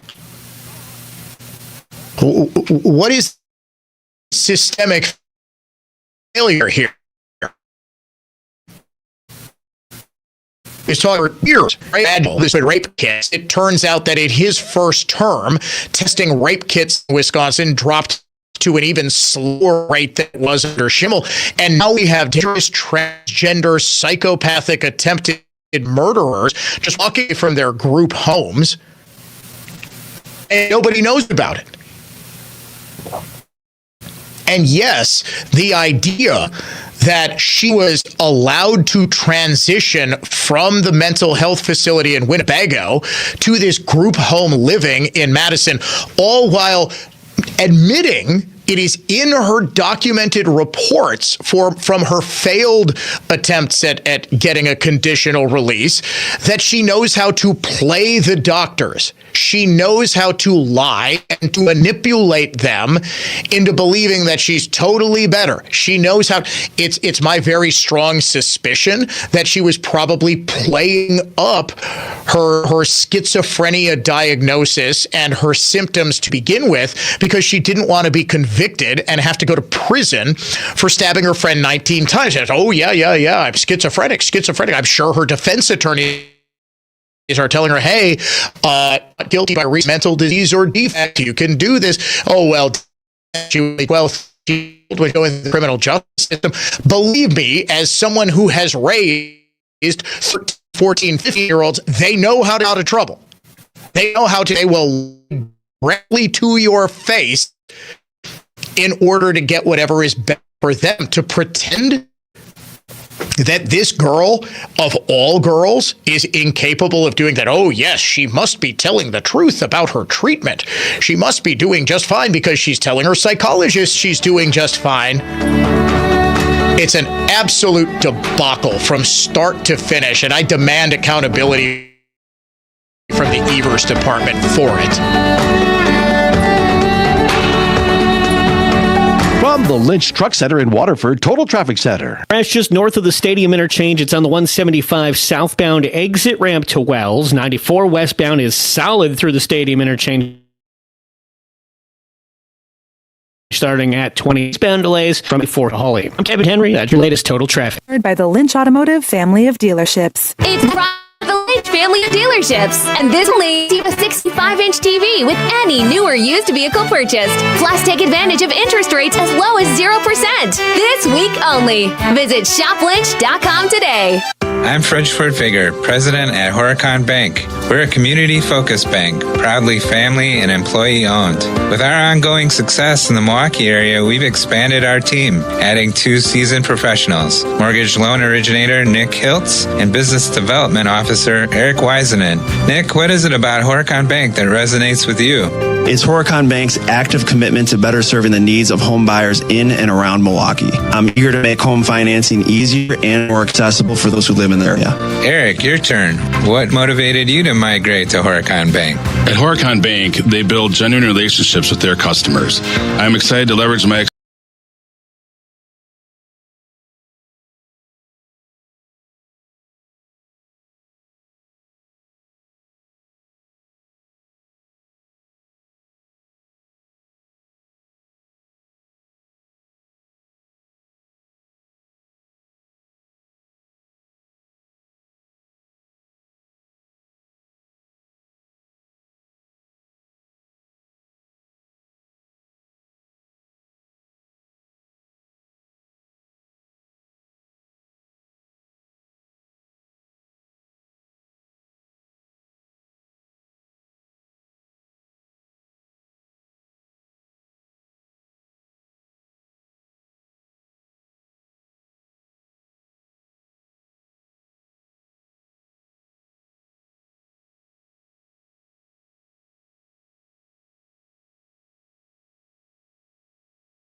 situation a lot worse. One wrong word can make the difference. Don't take that risk. Contact Grieve Law for your OWI defense. You are only guilty if you are convicted. GrieveLaw.com. We're the Libby family at Do-It-Yourself Bathroom Center near State Fair on 62nd and Greenfield. For over 41 years, we've helped Wisconsin folks create beautiful, affordable, and durable bathrooms. You'll get our expert guidance and long-lasting quality products. And nobody beats our prices. I did it myself at Do-It-Yourself. I'm Dan Small. We'll talk safe hunting this week on Outdoors Radio, Saturday morning at 6 on News Talk 1130.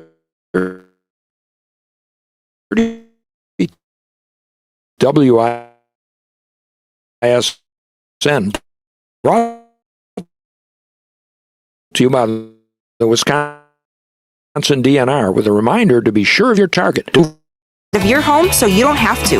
Worry-free roofing and windows from Tri-County Contracting. Call us at 262-679-6100 or visit us online at tricountycontractingwi.com. Julia owed the IRS thousands. I was paralyzed with fear. Then I heard a commercial for Optima Tax Relief. Optima Tax Relief is the leading tax resolution firm. A+ rated by the Better Business Bureau and experts in the Fresh Start Initiative. Optima Tax Relief settled my IRS tax. Call Optima now for a free consultation. It was amazing. Call 800-926-0155.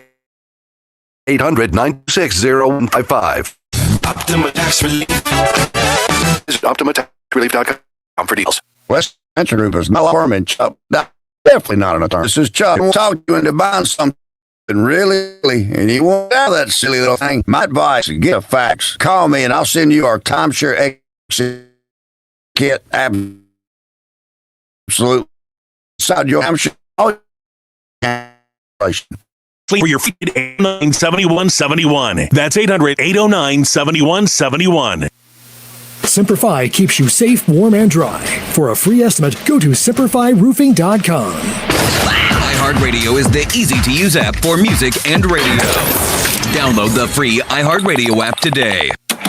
Kowal Investment Group, now Creative Planning, is a registered investment advisor.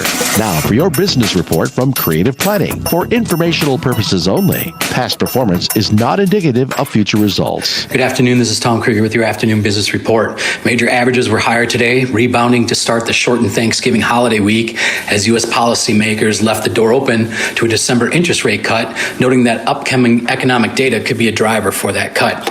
The market was also boosted by a rise in shares of Alphabet as investors grew optimistic about the company's standing in the AI race following the announcement of Google's upgraded AI model, Gemini 3. At the close, the Dow was up 202, S&P 500 up 102, and the NASDAQ up 598. From Creative Planning, I'm Tom Krieger. This week, Americans gather with loved ones to celebrate Thanksgiving. We're very blessed to call this nation our home. As we gather together this Thanksgiving to ask the Lord's blessings, let us thank Him for our peace, prosperity, and freedom. Let us give thanks for all that we have, and let us boldly face the exciting new frontiers that lie ahead. It's Thanksgiving. We're gonna have a good time. It's Thanksgiving. We are gonna have a good time. The turkey, eggs, potatoes, eggs. We are gonna have a good time. The turkey, eggs, potatoes, eggs. It's Thanksgiving. It's Thanksgiving.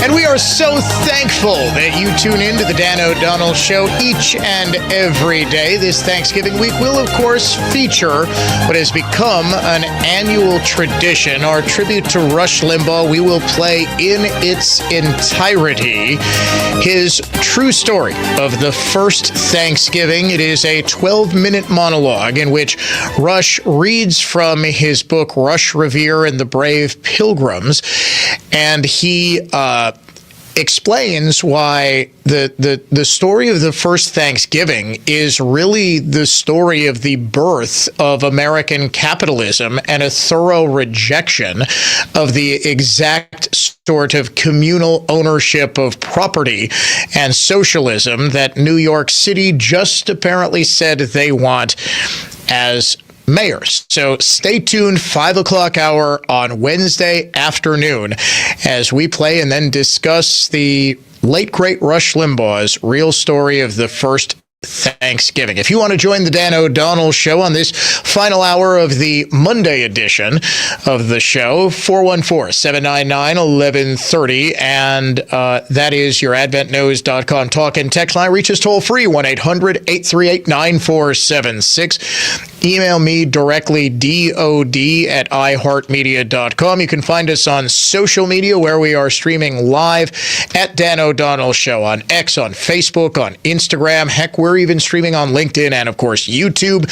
Just search for me, Dan O'Donnell Show. And please do the same on iHeartRadio or wherever you listen to podcasts. Like the show, subscribe to the show, thumbs up. The show is the Dan O'Donnell Show podcast. Limited commercial interruption on our or you listen to podcasts.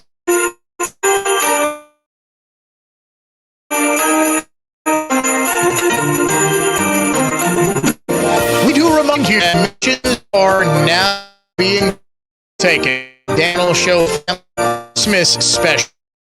We want your kids, seniors in high school or younger, singing a Christmas song on our musical instruments. Send a video or send an audio to dod@iheartmedia.com. Please make it 2 minutes in length or shorter, as we do try to get as many kids as humanly possible involved in what amounts to a 2-hour presentation, which we have about 80 to 85 minutes of available show time with the commercials that we have to play. Sorry, we're contractually obligated to do so. And we are only able to take the first 50 submissions that we're going to try to get as many kids as possible. Only first 50 are guaranteed to be in already. We've got 7 or 8 submissions. We just started calling for them last Friday. So Thanksgiving weekend is a perfect time. You've got kids, you've got grandkids who are in for the holiday. Record them singing a Christmas song, playing a Christmas song. Doesn't matter how young they are. The younger, the cuter, the better. And please be sure when you submit their entry, give me their name. Doesn't have to be their full name. We are not, by the way, going to give out full names on the radio just for privacy reasons. We're just going to give first name, age, and where they are from in order to identify them for friends and family and loved ones. Hear your child performing on the radio, debuting with the Dan O'Donnell Show Family Christmas Special on December 23rd at 4 p.m. and then playing throughout the day, Christmas Eve and Christmas Day on our flagship station, New Talk 1130 WISN. Again, send a video or audio recording to dod@iheartmedia.com. We would love to have your kids star in the 2025 Dan O'Donnell Show Family Christmas Special. We do have some breaking news just into us regarding the arrest of Morgan Geyser, who is the Slender Man stabbing suspect who walked away from her group home on Saturday night. She was arrested yesterday evening down in Illinois, in Posen, Illinois, which is about 20 minutes south of Chicago, with a 43-year-old man whose name is Chad Mecca. He has been identified by as Chad Mecca. This is reported by Denise Craig of today's TMJ4, the Morgan Geyser, one of 2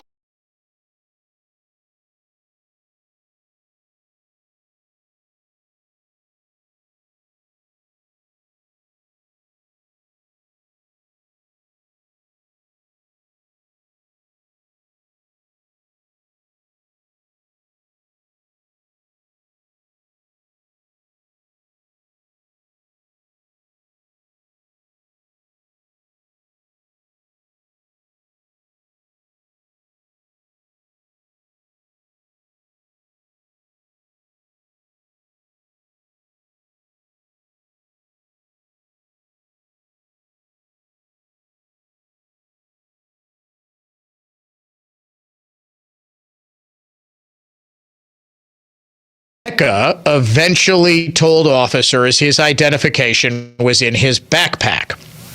In a police interview, Geyser said she met Mecca a couple of months earlier at Good Shepherd Church. She told authorities the group home would not allow Mecca to visit her, so he would sneak in through her window to see her. So there's literally no security on her windows.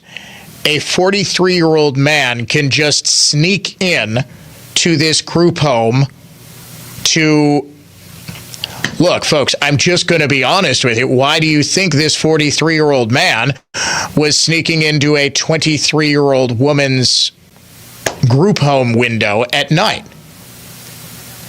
Geyser admitted to police that she cut off her ankle monitor with scissors.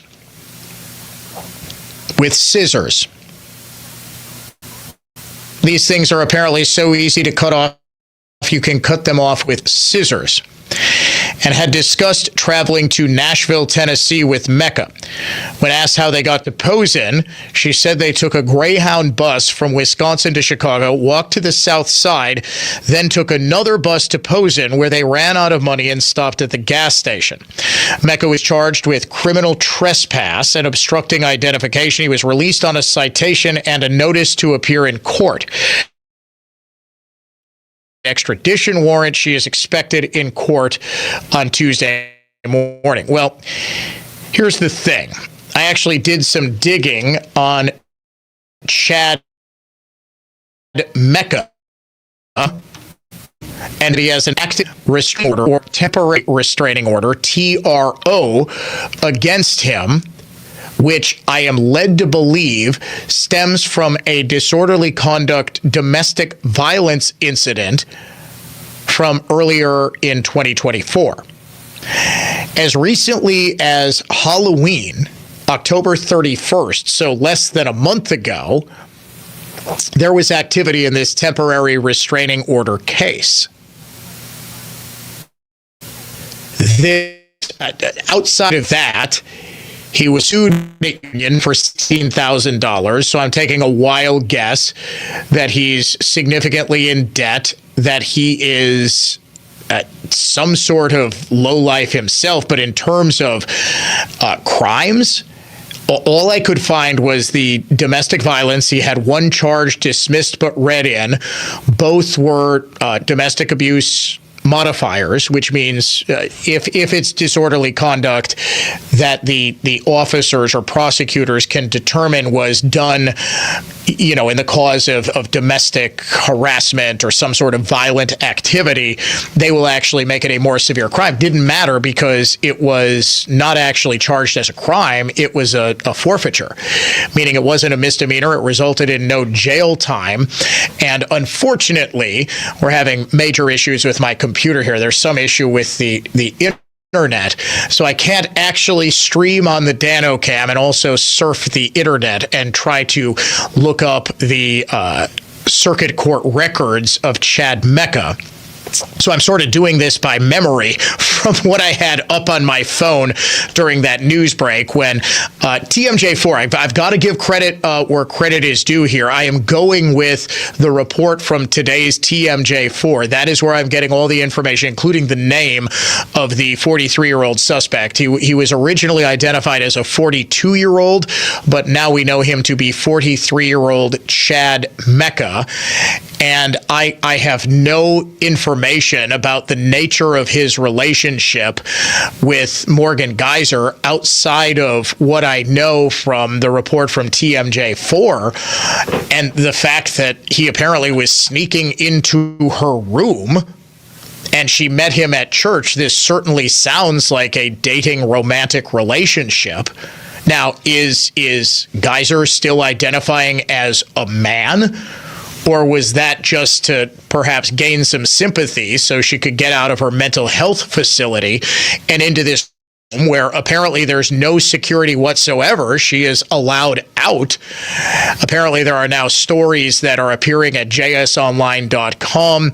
I saw one on fox6now.com that neighbors of this group home were totally stunned that one of the most, it's not as though the crime she committed was one of the most heinous in Wisconsin's history, although it very well could have been. I mean, they stabbed this girl 19 times to try to kill her. But I dare say she is one of the most notorious criminals in recent Wisconsin history. I mean, this story was international. This was international news because of how twisted and deranged it was. And to think that somebody is 7 years later completely fine. Oh, yes. Morgan Geyser, she is totally normal. Absolutely. No issues here. I've got to seriously question the credentials of the psychologist. There was apparently 3 psychologists who made this determination that she's safe to be released from a high security mental health facility to a group home where she's apparently allowed outings to church to go meet significantly older men. And there's such little oversight into what she's doing that she's able to sneak this dude into her room without anybody noticing. Apparently, this group home had no idea that she was gone for hours after they get the call. Hey, Morgan Geyser appears to have been tampering with her electronic monitoring. The fact that you can just is this a normal thing? I've got a lot of people with law enforcement ties serving as sources and obviously listeners. Can somebody please explain to me? Because I'll admit, I've never been on electronic monitoring, nor has anybody I know. I guess I would have thought it was a little bit bulkier, that, you couldn't just cut off with a scissors. There are so many questions about this case. And folks, I know I have spent the bulk of today's program on this, but it just touches on so many things that are wrong with the criminal justice system, that are wrong with just the liberal view of the world. That, oh yes, she's trans. That has nothing. That has no impact on her mental state whatsoever. It's totally independent of her schizophrenia, say the psychologists who believe that she should be released. Literally 8 months later, 7 months later, she's just walking away from the group home. So now what's going to happen? She goes back to the mental health facility, and in 4 or 5 years, she runs the same scam again. Oh yeah, no problems here. Oh, I'm totally rehabilitated thanks to you, psychologists who are treating me. What a scam. This is like if I, in the radio business, were able to give myself my own ratings. Oh, yes, I did such a great job doing a radio show that I am going to say I got a 25 share. What am I supposed to say? No, I failed. I only got a 2 share. What's a psychologist supposed to say? Yes, I failed. This person is even crazier than they were before. Or is it in the interest of them professionally to say, especially in the case of a high-profile defendant like Morgan Geyser, yes, because of my work, I was able to fix Morgan Geyser. I was able to get her to a point where she no longer wants to stab people for the Slender Man, but instead, she's going to meet a significantly older man, identify as trans, and then walk away from the group home and be arrested 24 hours later somewhere down in the Chicagoland area. Panicking the entire state. And really, this was a nationwide manhunt. This was probably the biggest manhunt out of Wisconsin since Bambi Bembenek.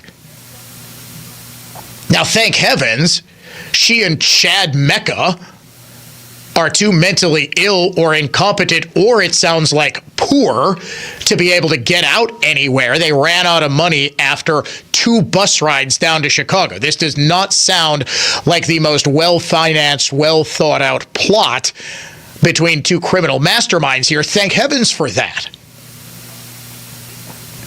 What would have happened? And it sounds like they went totally peacefully. Google me. is what she told officers. Google my name, you'll know who I am. What would have happened if she was having an episode? Not to say she would have, but I think the people of Wisconsin, I think the poor victim of the stabbing and her family at least have the right to know. And oh, by the way, the Department of Corrections, the Evers Department of Justice, nobody from the state ever bothered to tell the girl, now a young woman, or the family of this young woman that, oh, by the way, hey, remember that girl that stabbed you 19 times and left you for dead? Yeah, she's out, and if we arrest her, we're probably just going to send her right back to this group home, so sleep tight. Oh, yes, and she's had a 12-hour head start on law enforcement, so she could literally be anywhere, including lurking outside your bedroom window. Hope that fills you with a lot of comfort. Sincerely, the Tony Evers Department of Corrections / Department of Justice. Has Evers issued a statement about this? It's the biggest story in America for 24 hours. Has Josh Cole been asked to comment about the unbelievable incompetence of the DOC?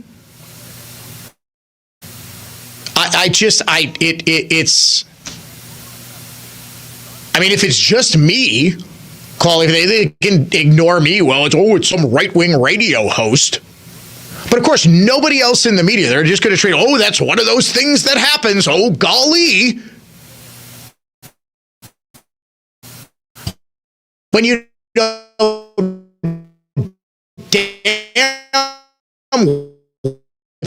it's next year, you're just going to be one of those things that happens, or do you think it's going to be Attorney General Eric Toney's fault?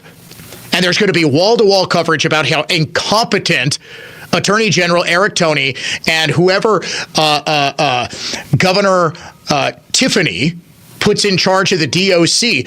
The story's going to be their incompetence. It's going to be nonstop question. And folks, I know exactly how this game is played. So don't pretend, if you're a reporter with the State Journal or the Journal Sentinel looking at you, Bice, I know exactly how this game is played. I know exactly what the framing of every story would be, and I know exactly why the framing of the story of one of the most notorious defendants we have ever had in the state was just kind of able to waltz away and get down to Chicago before anybody knew she was gone. It's mind-boggling.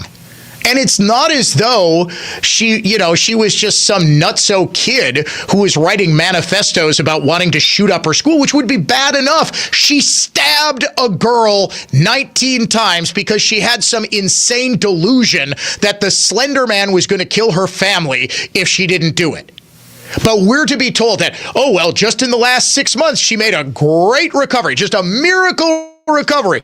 So she was criminally psychotic. She was so schizophrenic that we couldn't possibly release her from 2014 through exactly midway through 2024. What changed? What miracle breakthrough happened in the last couple of months before she was released that all of a sudden she was perfectly fine to be released? And then within 7-8 months of her release into apparently the least secure group home in the history of secure group homes, she's escaping. She's just walking right out, or maybe she's going out her lover boy's window. I remember growing up with a show when I was a kid in the early 90s. There was a show called Clarissa Explains It All, where her best friend, a boy, would just kind of appear. The set was her window, and he had a ladder, and he would climb up to her window and just kind of appear in the show. Max or Sam or something his name was. Clarissa Explains It All? Homicidal Weirdo Edition? Please, somebody explain to me. I would love the director of the group home to explain why 911 wasn't called until the following morning. I would really love an explanation from the Department of Corrections as to why nobody was notified that Morgan Geyser was gone until Sunday morning. I would really, really like if I wasn't the only person in the media in this state to ask that question. I'll tell you what, what do you think? Producer Eric, should we open up the phones? There have been a lot of people texting in all day. Fine. 414-799-1130. I also want to get to this dismissal of the Comey and Letitia James indictments. All that coming up next. From the Lynch Buick GMC of West Bend Total Traffic Center. Got an accident on the 175 southbound exit ramp to Wells. A stall partially blocking the 4145 southbound exit to Pilgrim. And 94 westbound, a stalled truck on the exit to Highway 164. I'm Ken. That is Total Traffic. This report is sponsored Grand Appliance. Friday prices and thousands in exclusive rebate savings are in effect now at Grand Appliance on top brands like Whirlpool, KitchenAid, Maytag, and more. Visit grandappliance.com or your local Grand showroom for details. That's Grand Appliance, appliance experts since 1930. Dan O'Donnell here for my good friends at Mander Collision and Glass, the only place I've trusted my vehicles with for years now. Their customer service is impeccable, and their workmanship so good. Garrett from Alana. Mander was amazing. From Noel at the front desk to Nikki, who helped coordinate my insurance and repairs, I could not have had a better experience. My 2021 Subaru Forester looks brand new. I honestly don't think I've had this great of a customer service in my life. I'll refer everyone to ever find themselves in a bind. Thank you so much. No, thank you, Alana, for helping spread the word of how great Mander is. Wherever you are in the greater Milwaukee and Waukesha area, there's a service center near you. So start your repair now at mandercollision.com. Thanksgiving's a special time to gather with loved ones as we enjoy delicious food and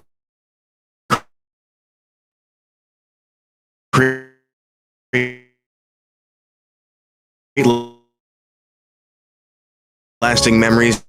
So let's all a seismic swing. It's time to get News Talk 1130 WISN. Go to newstalk1130.com/rules. Make News Talk 1130 WISN your #1 preset on our free iHeartRadio app, powered by Gruber Law. One call, that's all. Injured? Remember, one call, that's all. 7 wherever they are. WSN Broadcasts are a powerful platform. There's so much more. Online digital tools are completely customizable, so you can reach your ideal customer at or by using software that actually finds your podcast and digital platforms right now. Go to newstalk1130.com, keyword digital. We report, you decide. Thanks. Fair and balanced cut. Exclusive home of Fox the ISN.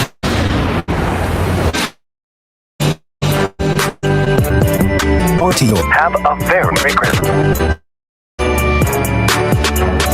It is the Dan O'Donnell Show. Back to it.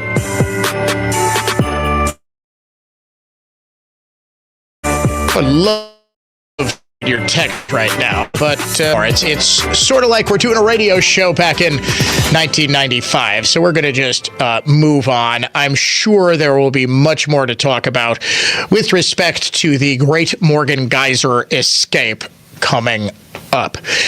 Federal judge appointed by Bill Clinton, of course, with a long record of donating to Democrat politicians, has thrown out the indictments of both former FBI Director James Comey and New York Attorney General Letitia James because of an alleged violation of the Federal Vacancies Reform Act, or FVRA, in the way that President Trump and his Attorney General Pam Bondi appointed Lindsay Halligan, the interim U.S. Attorney for the Eastern District of Virginia. The FVRA, codified as 28 U.S.C. Section 546, provides that whenever a vacancy arises, the president or his attorney general can appoint an interim U.S. attorney. They are, however, subject to a 120-day service limit. So you can't get around the advise and consent power of the United States Senate by simply appointing an interim U.S. attorney and then having them serve on a permanent basis. So they could only serve for 120 days. Attorney General Pam Bondi exercised this authority on September 22nd, 2025. The prior interim U.S. Attorney Eric Siebert resigned because he wanted no part of prosecuting James Comey or Letitia James, or so he said. He resigned, and a couple of days later, on September 22nd, Pam Bondi names Lindsay Halligan to lead the prosecution, to be the U.S. attorney. What the judge today found, Cameron Curry is the name of the judge, that because Eric Siebert was previously appointed, his 120-day interim appointment had lapsed. In other words, what Lindsay Halligan was appointed to fill was the original 120-day appointment of Siebert. Therefore, because Halligan was not it was not a valid appointment, and as a result, the indictments that she brought against both Comey and Letitia James were null and void. Here's the problem with that. Each new interim appointment restarts that 120-day clock. The DOJ has long interpreted this statute to mean just that, and prior application of the statute in nearly identical cases has also proven this. Not only that, federal courts have for decades held that a technical deficiency in a vacancy filing does not nullify an action taken by the de facto officer.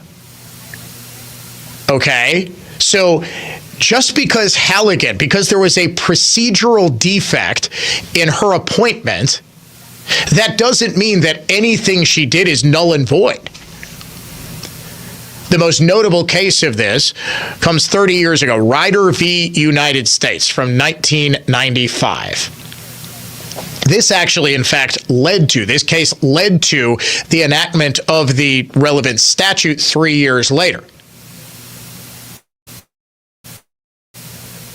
The Attorney General has filled 100 interim positions following an interim position without any invalidation from a court.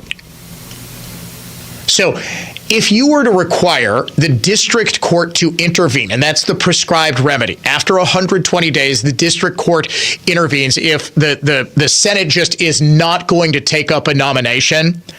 You go to the district court and say, all right, hey, Judge, Senate's not acting on this. We have to ensure that the U.S. Attorney's Office is able to function. You need to step in and say, we get the interim appointment again, or we have to go back to the drawing board and get somebody else.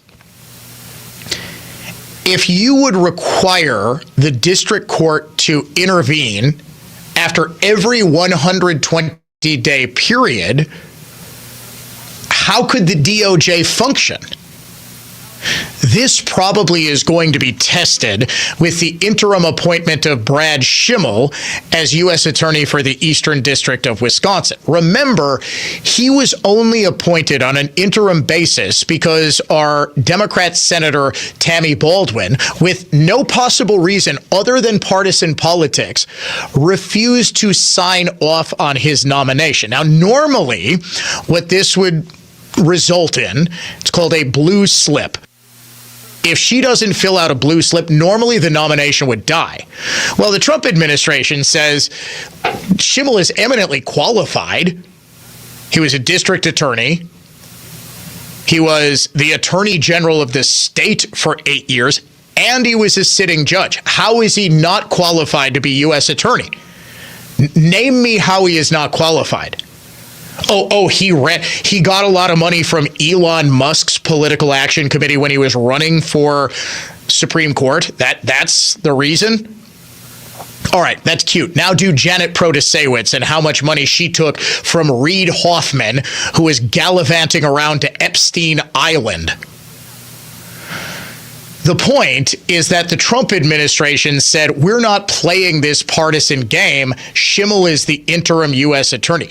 Guess what? They are not going to appoint him to a permanent basis. They're going to have to keep going to the district court and saying Schimmel needs to go for another interim appointment. And guess what the district court is going to say? Exactly what they said here. No. If it goes before Looney Lynn Edelman, the 85-year-old left-wing dinosaur who's currently presiding over the Hannah Dugan case, what do you think he's going to say? It's the exact same thing, based on a complete ridiculous misinterpretation, intentional misinterpretation of the relevant statute. But this is sort of the point. Notice that neither Comey nor Tish James actually were able to successfully challenge their indictments on the merits of them, because both are very clearly guilty of the crimes with which they're charged. They had to go through this procedural thing, and this just smacks of this Judge Curry looking for whatever ruling she could find that would actually invalidate both indictments.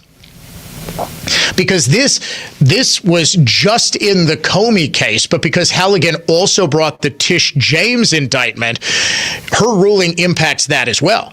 The government should absolutely appeal this, and appeal this instantly, because they're going to be successful on the merits. There's 30 years of case law behind this, but you get the headline that, Pam Bondi failed. Look at this.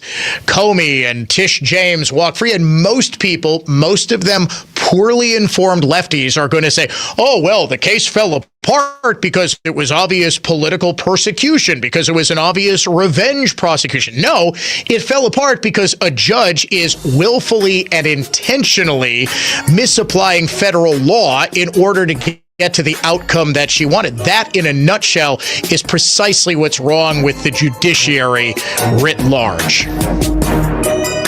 Now, here's traffic from Tri-City National Bank, your hometown bank. Call the Tri-City Total Traffic Tip Line at 414-9411. 15 minutes either side of 4145 between the and Good Hope. You're in the lane just past Capitol, where you got a crash that blocks the left lane.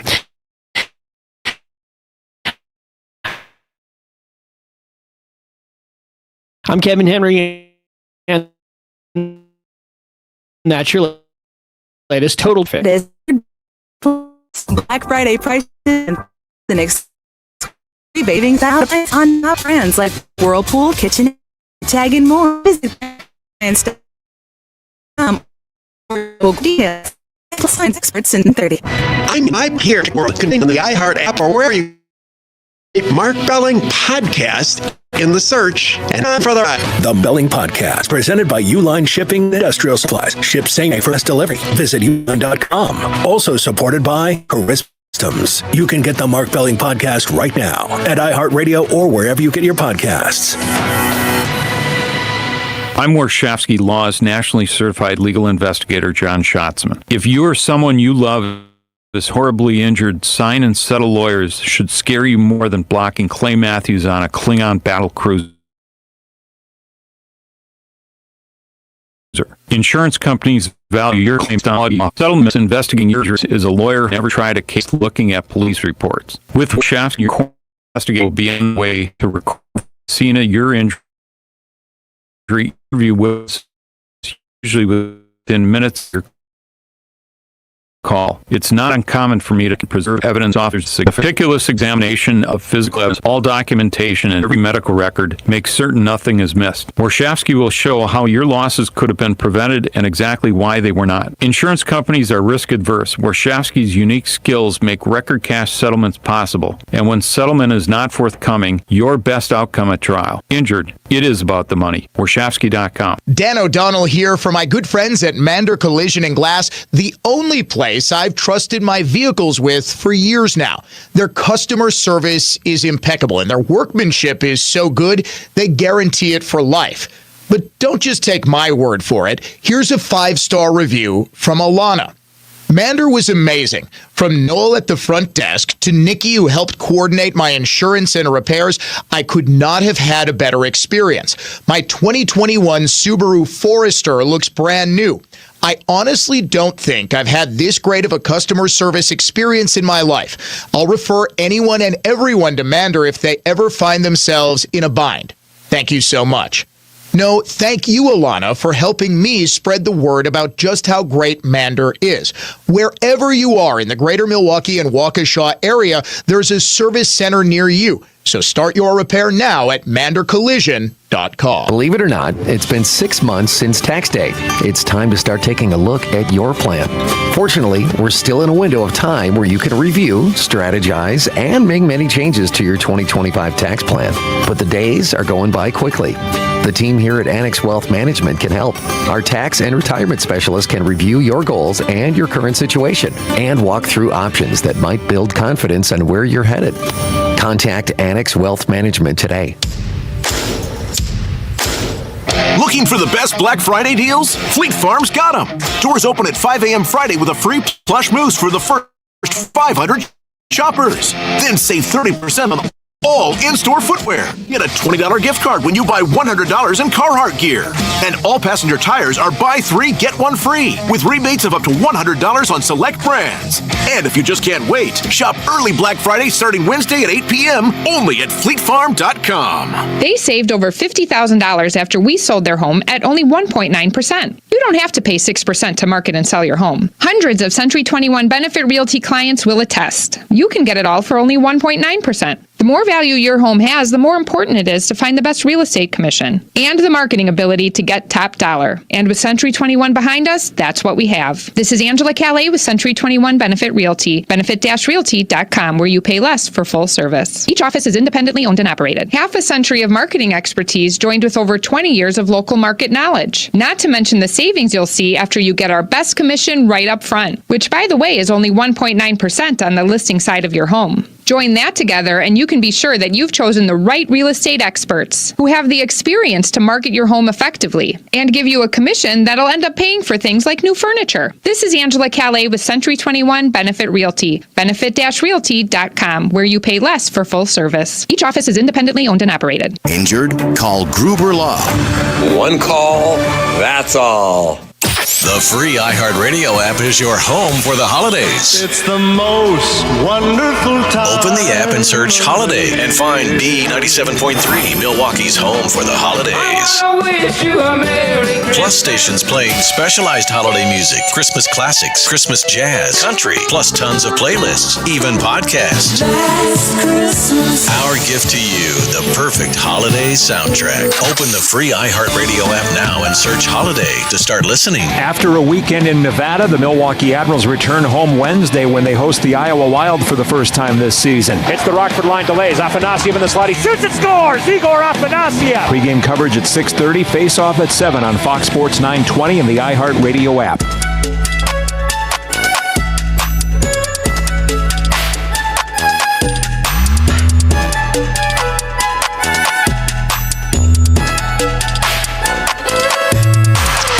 The nice things about essentially being cut off from the internet and doing a show here. By the way, I want a little credit in case anybody thinks that, oh, Dan he Googles things really quickly. No, I've got a lot of this stuff committed to memory. Yes, I do work from notes.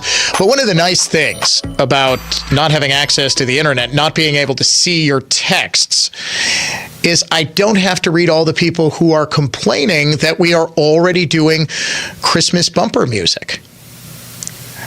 Look, I've been listening to Christmas music for the last 2.5 weeks, so I am fully in the Christmas spirit, even though it is not yet Thanksgiving. We had a big tree trimming party at our house, had the in-laws and my dad over, and had a wonderful time decorating the tree. Yes, I've got all of thank God I put up all of the outdoor decorations this past weekend when it was 50 degrees, as opposed to next weekend when it's going to be a high of 30 on Thanksgiving and we may have a massive amount of snow. They're talking about the possibility of a foot in northwestern Wisconsin tomorrow, and we may actually get snow. It's right at that freezing point where a degree here or a degree there means we get rain or we get 6 inches. And this is where meteorologists just absolutely hate it, because they can say, all right, well, if we get, if it's 32 degrees, if it's 33 degrees, we get 0 snow. If it's 31 degrees, we get 8 inches of snow. So I don't know, right? And that's where you got to give these folks a little bit of leeway. Although how bad would that be if over the weekend, not only do you have Thanksgiving travel, but you've got a whole lot of people either going up or coming back from hunting, where you're just going to have a traffic nightmare across the system on Thanksgiving. So I'm hoping it all comes down as rain, but I am looking forward once again to a white Christmas. Yeah, we are also at my house. Yeah, you know what? Maybe I'll tell that story tomorrow. We had a bit of a grooming emergency with the puppy. His fur, we couldn't get anybody to do haircuts, and the appointment was 6 weeks or whatever. His fur is so matted, they had to basically just shave it all off. But he was so agitated because he's a little puppy. He's not even 5 months old yet. Let's see, he was born, he's 5 months old. And in fact, he's 5 months old tomorrow. He's born June 25th. He was, I guess, biting the groomer. So his whole body is basically shaved, but they couldn't get his paws or his face because he was so aggressive. So we need to find another groomer who is willing to put his or her personal safety at risk by a 4-pound teddy bear puppy. So my daughter, I am eager to look and see when I get home but they sent pictures and I said, it doesn't look that bad. And to which my wife responded, oh, it looks much worse in person. He's going to look quite weird for the holidays. So if there's anybody out there who is or who knows a pet groomer and could do an emergency grooming on a dog who is going to freak the freak out on you, please email me, dod@iheartmedia.com, and I will absolutely make it worth your while, because apparently Buddy is looking a little odd this holiday. We're going to wrap things up here on the Dano.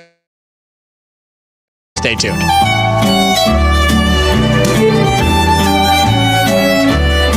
Now, here's traffic from Tri-City National Bank, your hometown bank. Call the Tri-City Total Traffic Tip Line at 414-944-5111. Crash lane northbound on 4145 just past Capitol. Your delays are getting worse, though. It's back to North Avenue, taking you about 42 minutes from the Zoo to Good Hope. Southbound takes 20-year jam from Good Hope to Capitol. I'm Kevin Henry. That's your latest Total Traffic. This report is sponsored by First Choice Heating and Cooling. Beat the cold weather rush. Schedule First